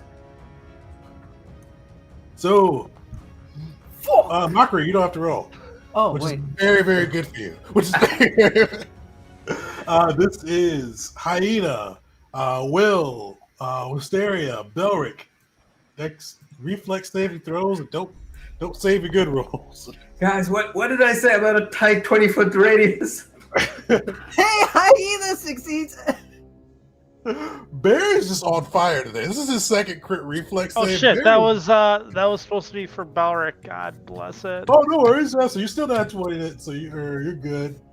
Oh wait, Bear's nat yeah, 20 just- twice. Shouldn't that be favor up for us? Oh, This no. one is a favor. So yeah, so you guys will get a favor for that. Nice. Call. Hey, Great so let me- dodge. Great dodge. Alright, so that puts us at favor 2. Favorite one. Favor one. Oh, I thought we right, were right. at favor 0 now. I thought we just evened Oh, out. I am so. Bear's confused crit about got this. you a bonus on that. Yeah, I evened this out, and then we just got a +1. Yeah. The I don't know if there's a way to move it, but the effects icons are covering up the favor and disfavor clock, so I can't see them. Yeah. I'll see if I can move that. So those who fail is shit damage. Take 12. Take 12. Oh yikes. On the fireball, that's so low. Yeah. Wait, why did it? I don't think anybody crit failed all that, so So how much damage does it do if you pass that? if you passed 6, Bear takes none because he crit succeeded. Here's that. Well, Bear wasn't even that's- the Belric's no. yeah. That's fine. Alright. That's his action. Is he in range? Yeah, Belric, you take 0 damage. You crit succeed. He crit succeeded, so you're good. Oh, Yeah, you see he is a little too far out to do anything with the with his other abilities. So he is going to he's like calling out, talking about true flames, talking about burning in the fires of Nar. He's playing the heel, trying to like just get the crowd booing you guys. He's going to try to make an intimidation check and see if he could bring the crowd's favor back to them. Oh man, I feel like he should get disfavor given how weak those flames were. And he will fail. So you see, he tries to bring that through, and he's supposed to have a -1 right now as well. So he tries to bring it in, but they look at the flames, look, everybody's pretty much unscathed. He does not get the crowd rolling with him. good. All right, Vrook is up. Oh, yeah, that's what Vrook's gonna do, unfortunately. He is going to. You see, Mockery as you got between him and Morlock. He spins and tries to stab his spear into your back. He may try. Goodness. That's not supposed to be at will. That is Mockery. What's your AC? That's gonna hit. Mockery's AC is currently at 26. Wait, and Whoa. he's got the +1 on there from the favor instead of the -1. Oh yeah, so that'll miss. Nice. Oh, it raises our AC too. Dang. Yeah, every bonus is up when you guys are favored. It's pretty much like reverse frightened. And let me get that on for him. So you see that first one coming, Mockery. You were just quick enough to get out of its way. You see he tries to stab at you again with his second action, just trying to repeatedly thrust that spear into you. But is going to just whiff it. You see him growl out in rage, but he is going to spend his action getting out of dodge. Oh, wait, does someone have attack of opportunity? No, no one here. Oh, okay. What? Well, Not this party. All right, the arcade. That's crazy. Yeah, I mean, some people had apps to do it at level 6, but I don't think nobody chose it. I had to buff up the hyena. You see, Vexio is. Oh shit! I forgot to do that at the start of the round. One other thing you guys noticed this round as well is you hear Kosir gonna shout out from the rafters. But Erde's fury is not all they've earned. They've earned a more bestial prey as well. And you see like, these grates at the far end of the arena slide open, and you see like this howling or almost like growling creatures gonna start to emerge, and you see 4 leopards emerge from the grates. Let me That's throw wild. it on the screen. Thankfully, Belric can just instantaneously tame them all with one action, right? Friends.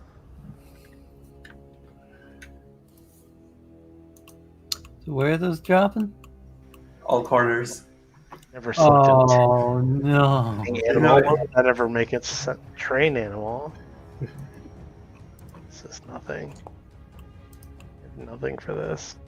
Heal them. Oh no! So these Yeah, you can heal them, enlarge them. I can make them bigger.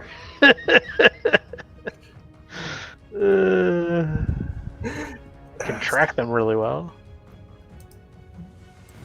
These got 0 legion standing one side, right? They're going to attack the enemy too. Oh yeah, they are just straight. Just get away from them, you know. I was gonna go hide behind a pillar, but now. That's why they're. What is this guy gonna do? Oh, that's Is it still uneven terrain? it is still uneven terrain for the next. Well, for you. How was that guy able to run away so quickly? Oh Is that yeah, I it? should have rolled for him. Sorry. Oh Yes. roll that. Let's see if he trips. Yeah, he doesn't seem like he's. Oh, he is. Nice. So if he will succeed to be able to run, the Legionnaire, he's gonna do Sunbolt. So you see him gesture up to the sky, wave his kind of sword through, and you see like he like does like this. He waves his sword down and like slams it to the ground, like in this intimidating manner. You see him just slash through, face pure rage. He is going to try to earn some favor as he casts this through and balance out the disfavor. So let's see if they will, or the crowd will appreciate his antics. Who's he casting this on? He is casting this on you, Mockery, unfortunately. Damn, not again! The last time he got hit by a lightning bolt, it was versus the other Knoll, and that did not go well. You really pissed off Vexio and Yeah. Morlock. Like, you scarred Morlock, you challenged Vexio. They kind of want you dead. But you will succeed, so this is half damage. Funny enough, Sunbolt also came. Oh my god. Sunbolt came up in the session I hosted of my game, and the player crit failed on it, and I wasn't expecting it. They took something like 64 fucking damage. Luckily, they were an orc. They were able to stay up on 1. But I have gained a healthy respect and fear of this spell.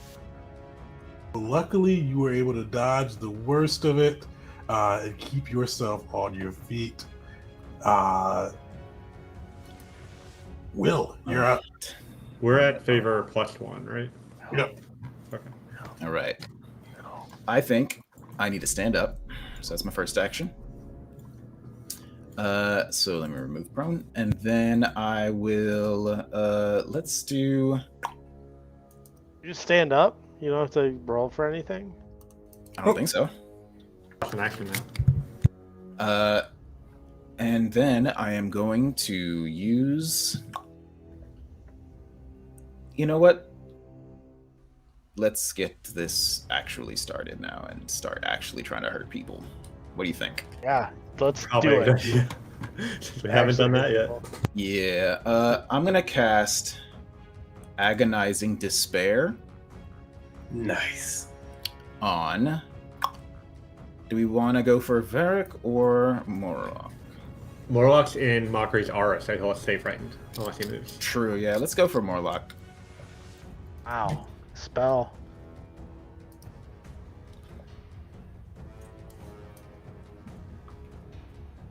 Oof. Oh, but he does not have +1. So a big He roll, has a though. -1. Let me put that off of him.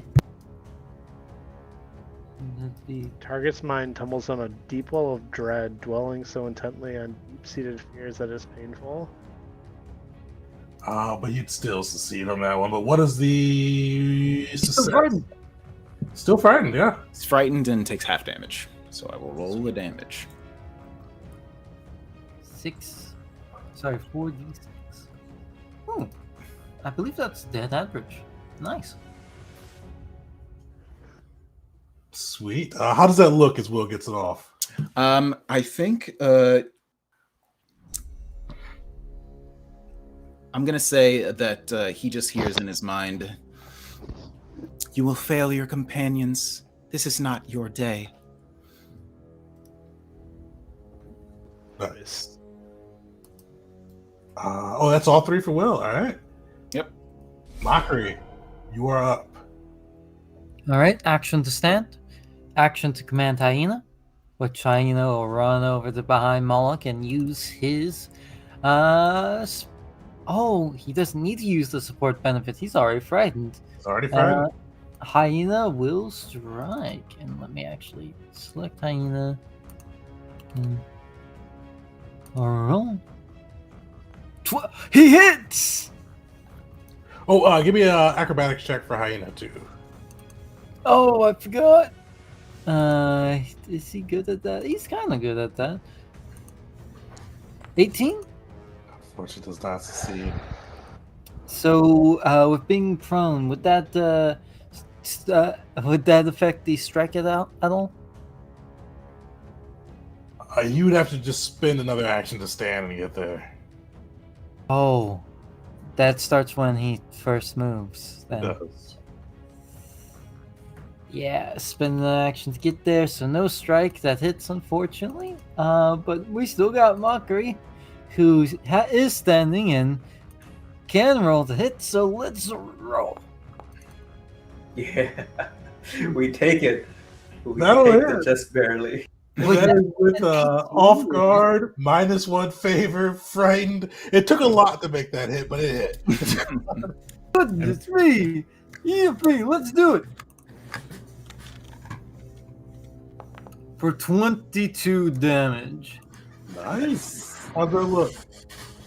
So Mockery whistles over for Hyena to get over here as he's standing up from the ground, and Hyena is like slipping over himself from the uneven earth, and like for a second looks like he's gonna bite Moloch, but goes face first into the ground instead.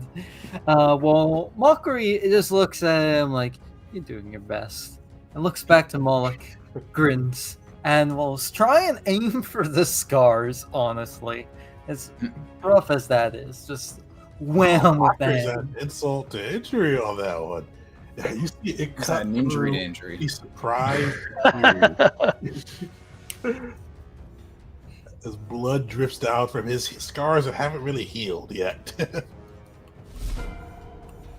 Hysteria, you're up. All right, I'm going to stand up.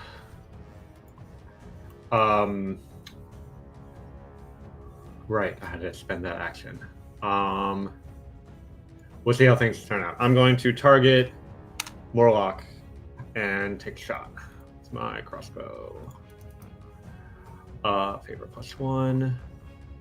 Don't get that, and yeah. That's Oh, a- nice! Nice. So Get Critical damage for sneak attack. Hey. Oh, finally. Fudge! Nice, dude. Progress. That's what we needed. is he still standing? That's my question. Yes. All right, I'll take a second shot then. Fear +1, multi-attack penalty. That's still a hit. With sneak attack, another 20. Wow. Wow, There we go. dude. Okay, now we're up to 84. 65 damage. 20 is perfect. Bring him down. All right, so as Mocker hits him with that strike, I'll I'll just shout out like something like, "Nice one, Mockery. Let's turn this battle around," and I'll fire 2 shots, one on that go on either side of Mockery's head. As Morok is so focused on the individual who caused him such trauma before and is terrified by facing the gavel again. And the second arrow will land. Well, no, let's say the critical hit lands in the scars that Mockery caused before. All right. You do see the ground stops shaking. Kosir goes, "They've earned a reprieve from now, but Erde has more tricks as this combat pursues." You see the ground is no longer difficult or uneven terrain. Morlock is down. Who is the closest person to all these leopards?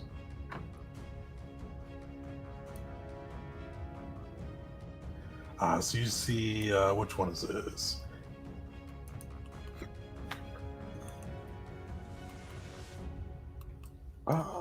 Is this top left? Oh, this is top left. Yeah, so you see he is going to run over. He's going to actually attack the spellcaster up here.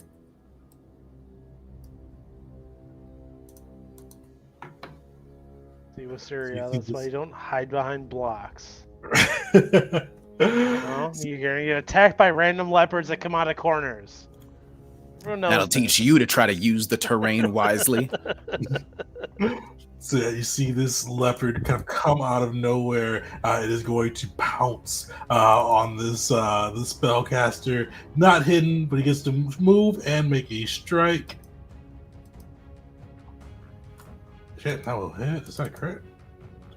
Near a crit on the spellcaster. You see him slash, dealing 8 damage to spellcaster Barsco. He is going to try to bite. And is going to whiff it. He's got one more attack. Why not? Yeah, so he's first claw goes in, but the second spellcaster proves too quick for him. Belric, you are up. Okay, I need to move my hunted shot to Officer Balrog, I think. My only option here. Oh, I thought it was already on Baruch. Yeah, I think you set it on him. Yeah, it was already on him. It's on Baruch. Yeah, because I remember your arrow is plinking off his armor when it is. You ran over there? Yeah. Yeah. Over there. Okay, well, I'm just gonna hunted shot this guy then. I'm gonna take 1-2 shots.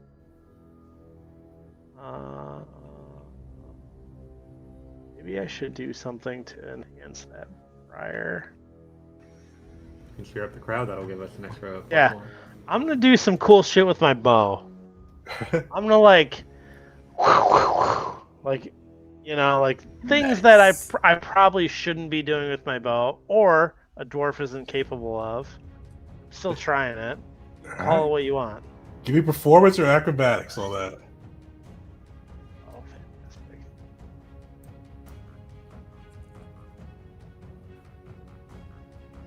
All right. Firing the bow with your beard.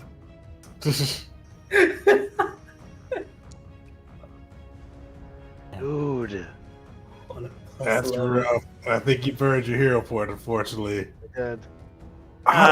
What happens to Belric on this? It goes a little terribly wrong. He like tries pulling his arrow or his bow out like a badass, and it's just like doo-doo-doo, and then it just like wobbles down on the ground. So then he picks it up, and then he does a luckily hunted shot. So he's gonna take 2 shots at Officer Valric. All right. Yeah, so you hear the crowd like this, they were cheering for the gavels, and they're like, Well, "What's going on?" yeah. Get it, guys. I get it. Oh fuck! Ooh. Yeah. That's rough.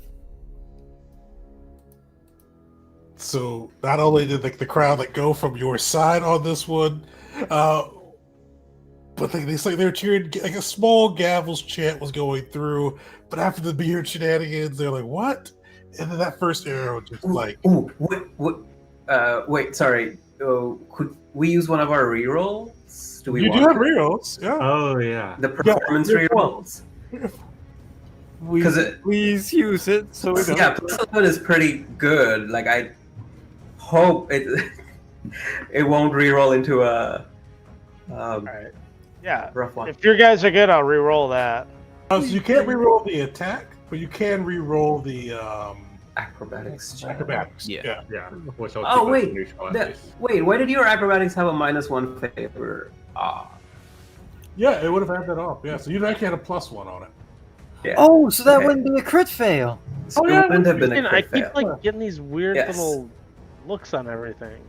Okay, so with the critical miss, now we are at a flat 0.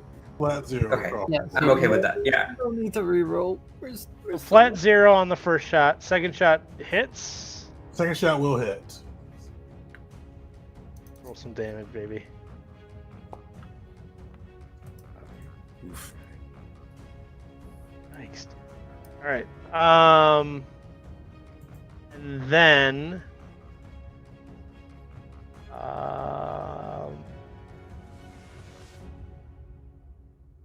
I'm gonna command animal,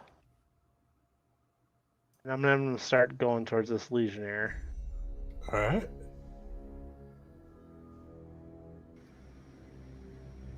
He's 50 feet. Perfect. Cool. Alright. Yeah, if you could have him like towards the south a little, I might fireball that area as well. So like Okay. you could have him to the south of the legionnaire, and that works. Like if I had okay, Yeah, south or southeast, either way. right here. Think so? Yeah. That lets me still aim. I mean, I don't have to go for him. Yeah. Well, Wisteria will call it if you want to focus Farouk, since he's already taken some damage. All right, yeah, I'll just go there. That's fine. All right, that'll be my turn. All right. The leopard is up. You see blood in his eyes. But fortunately, Varuk is closer. So that is how many of his actions? 30, 60. That is all 3 of his actions to get to Varuk. But he has a pounce, right? Which lets him stride and strike. Oh, yeah, you're right. Yeah, he does have pounds. Yeah. That'll bite me in the butt very quickly when one of them comes towards us, but I figured sharing the misery. Yeah. You see, like, he tries to slash into Varuk's armor, but his armor just shakes it off. Alright.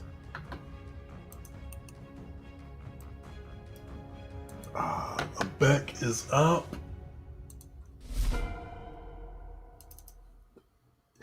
You see, like, he's like posing almost for the crowd. Like this is like their showboater of the group. You see, like he's not spinning his bow. Like he is like stretching his bow back, like doing poses, like just like poses that are like unnecessary, like showing off his glamour muscles, pretty much. Like he is like unnecessarily flexing underneath his armor, really trying to get that going. Like you even see him do a jump up, like kind of flexing his legs, like do a deep squat before he does it, and does like this ridiculous jump up into the air. As he tries to earn the crowd's favor, showing off his skill on that side. But unfortunately, they are not impressed with him as he gets that through. And who's he going to shoot? I just gotta say, you need to be a great archer. You need some pretty impressive back muscles. Who killed? That was Wisteria. Is she within range? She is just within range.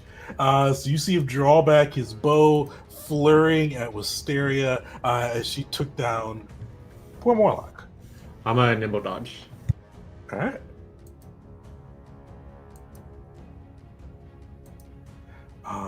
First will miss. Second will crit. Does nimble? Oh, it already applied nimble dodge. Wait. Oh, was it a natural 20? Okay, because I'm like, that's not that much bigger than my AC, but yeah.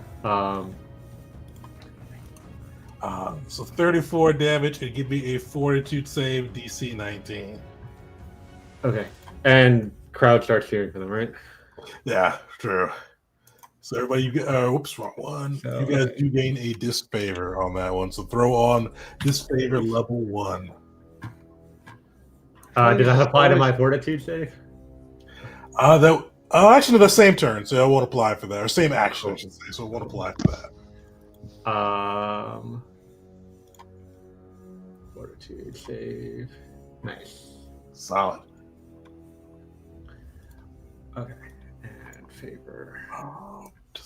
He does not have anything great for. He's not even hurt.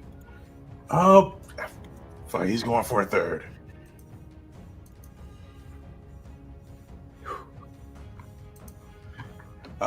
Missed by 1 on that side. Oh shit, that's not gonna miss. Yeah, that because You didn't add his bonus to favor? Because Alright. it applied my penalty. Oh, it did. I didn't add his bonus on that one. Let me add that in. But it's going to hit for 16 damage. Yikes. All right, Jeet, you are up. You guys have gotten our first blood, but you do see a crew of people around you, leopards in the fray. What are you doing? Okay. It's good that 3 out of the 4 leopards are against them.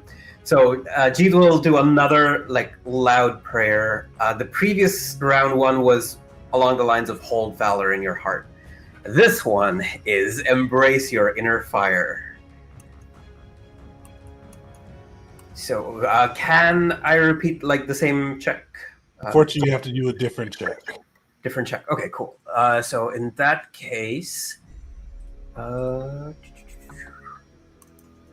want something with athletics right now.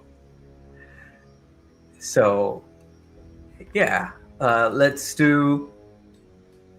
Okay. Leopard. Let's actually, let's not do athletics. Let's do. Let's see if I can do nature. So, All right. so the leopards are out, and just seeing them run and pounce.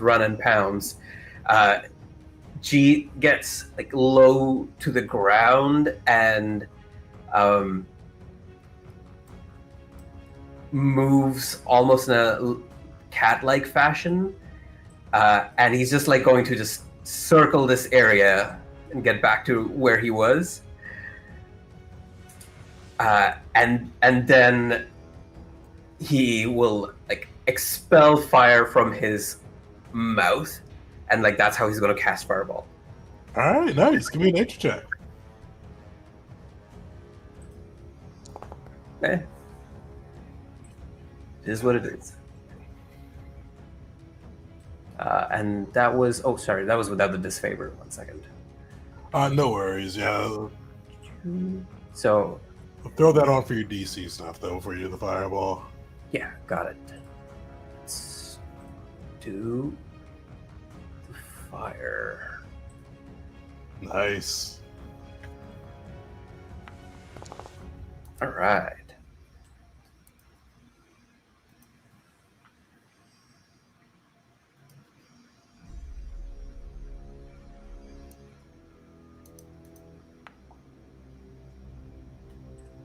They will both see if they will take half damage on this. All right. And damage. I don't know if the Legionnaire added the bonus or not. It might just not tell us. But if there is a +1, I think that turns into a crit success for. It's already on there for that one. Okay, cool. All right. Sick. It's a leopard's turn. Which leopard is this? Oh yeah, this is the other leopard over there. So you do see he goes. Is that guy closer? So that one is closer. He is going to attack Abak. You see he comes running from behind this guy, pouncing, lashing out with his claws first, do the pounce. He's going to miss, but then he's got 1 action left, and he's going to try to jaw up this guy. But unfortunately, Abek is far too fast for this leopard and is just easily dodging aside from it. All right, Belric, the leopard is up, but I think Belric, you are closest. You are. So you see he has to burn an action to get to you, an action to pounce, but you see him run up to you, just fangs leading out as this leopard just leaps in and tries to take you down. Unfortunately, that will hit.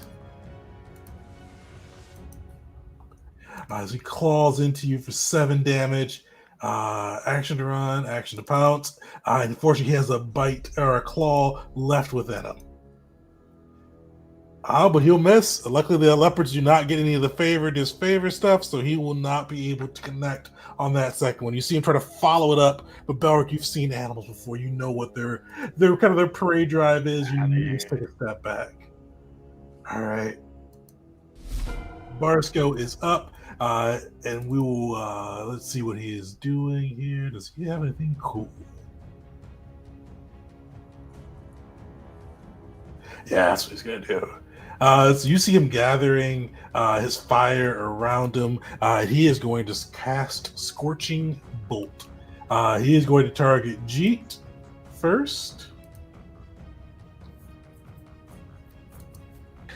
I hope he hits. Unfortunately, you called it, and now he misses all that. Wait, he has a plus on the favor. Oh yeah, he has a minus. Why do you want him to hit? Just to show off. Just to show. Okay. Yeah, that will hit with his +1 and the -1 removed. Do you do anything with this, or? Actually, it still shouldn't hit. It's still only a 24, unfortunately. Or my AC is a 25 right now. I don't know. Or maybe there's additional stuff going on. Yeah, if it does hit, then just roll the damage, and then I'll do. Great, excellent. Yeah, so one of the spells that I got with my dedication, I will eat that fire. Nice. So just reduce the damage by 5. So, you see him like gathering up his arcane might. He uses all 3 actions to throw. You see him throw one towards G, and G. How does it look as you consume a portion of that flame? You know, the thing that he's been doing with opening his maw to let the fire out is the same thing. Like he opens his mouth wide and then just gets all of the fire in, though his face does get singed. Ooh.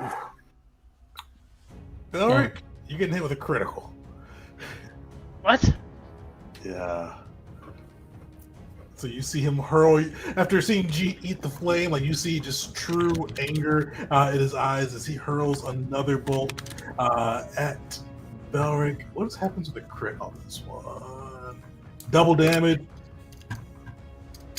So it doesn't give me the crit option for this one, so just double this up when you click take it. So it'll be 26 for Belric. All that one is you see him just hurl a bolt of flame, smacking right in the face.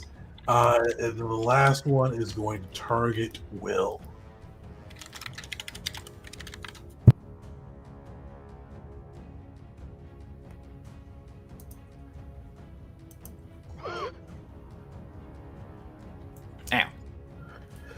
You see him just hurling flames, eyes staring with not a bit of mockery and fury at Jeet as he kind of commands his own god's fire to hurt the Gowls. A bit of what? Oh yeah. Mockery's name over there. Oh, dang, I didn't realize that Wisteria was so hurt. Don't worry, I got a heal incoming for everybody. But that is where we're going to wrap up today at the start of round 3. We'll pick up, I think, a couple weeks, unfortunately, with the conclusion of the first round of the tournament. How's the crew looking right now? Amazing. 6 hit points. That hurt Wisteria. Shit. I took a crit, and for that, I think. Yeah, this is the part where I make the decision to not do nimble dodge anymore to save my reaction for orc ferocity. Yeah. Jeet's good. Jeet's standing. Me and Bear are somewhat healthy. We got 2/3 health, so like I think that I got a means big need to chunky send 3-action Bear in. heal coming for everybody next time I get a turn up. I may or may not actually get a turn up though, so we'll see. Varric is in range of my body, so The other thing to think about going later into the fights as we take damage is if, obviously AoEs from enemies are bad, but if we're grouped up, we can do AoE 3-action heals, and our healers don't get to move before, like, in the same turn they do that, so we kind of have to be prepared for it.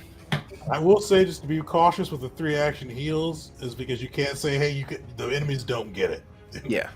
You The need a enemies will feat get it, from but that, and that's for with fire. with Angelic Halo, it's worth it in my opinion. If I'm healing Hyena, Mockery, Belric, myself, and Wisteria, all with a +6 from the Angelic Halo, it's worth it for me to heal that guy as well. I don't care. I would agree. Yeah, I think Varric's taken like 6 points of damage or something, so it would just heal him back up to full and not be a big deal. Tegan, would Morlock be back up in play? He would be. So they do have death saves for this one too. Okay. Oh, we got to keep that in mind if an enemy team has a healer.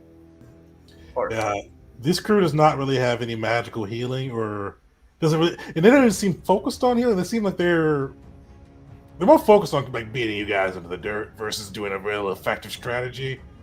That won't be everybody you fight, though. That won't be. 3-action heal may not be worth it if Morlock comes back up as well. So Okay, then.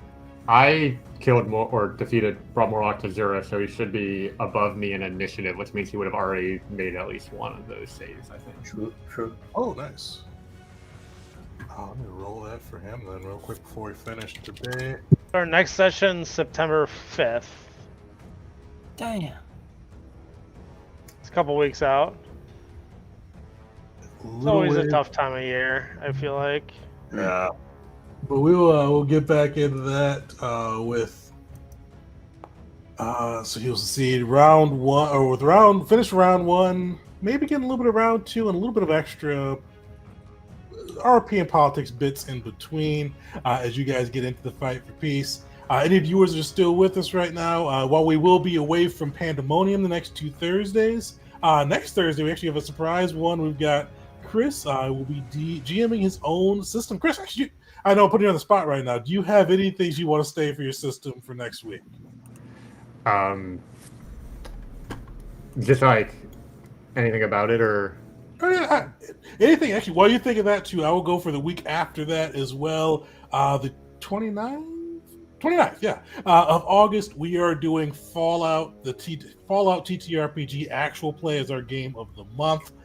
We've decided to hold it in Florida. So expect Fallout with radiated alligators, Florida man as a super mutant. It is going to be a crazy Fallout experience. So make sure to come and see that and get a chance to win a free copy of the PDF of the Fallout system. And like, I need to get some videos done for that. So check that out this weekend too. My wife's gone, so I've got like all weekend to record. So stay tuned for more stuff on that side. But Chris, anything you want to say for Volition? Kick it off. Actually, let me. Both Thursdays too for Volition as well as Fallout will be here at 7 p.m. Eastern time. Nice thing with us going live with Pandemonium is between games of the month and other games we may play on Thursdays. Each Thursday we should be doing something live here unless I'm gone or sick. So stay tuned. But Chris, you can offer real, take it away. Yeah, so Volition's like a setting generic system, but for this one shot I wanted to try Cyberpunk out. And I'm actually going to be setting it in a far future New Orleans, where I'm from. So it might have some similar vibes to a Florida one, but cyberpunk rather than post-apocalyptic feeling. And but other than that, I don't know much about the story because it's heavily based on the characters and the choices they make in character creation influences the things I put into the story. So I'm just as excited to find out what happens as any viewers might be. I'm a little behind viewers. That is my Friday plan, is to get that done and get some of those story beats out. So stay tuned. Make sure to come by for that next Thursday. Check out some videos we've got coming out. And yeah, Pandemonium is live. And once we're out of the summer, we'll be a little bit regular. So pretty much every Thursday, but our game of the month Thursday, you should expect a Pandemonium game. So looking forward to keeping it live and hanging out with the crew. But thanks for checking us out, and we'll see you all next time.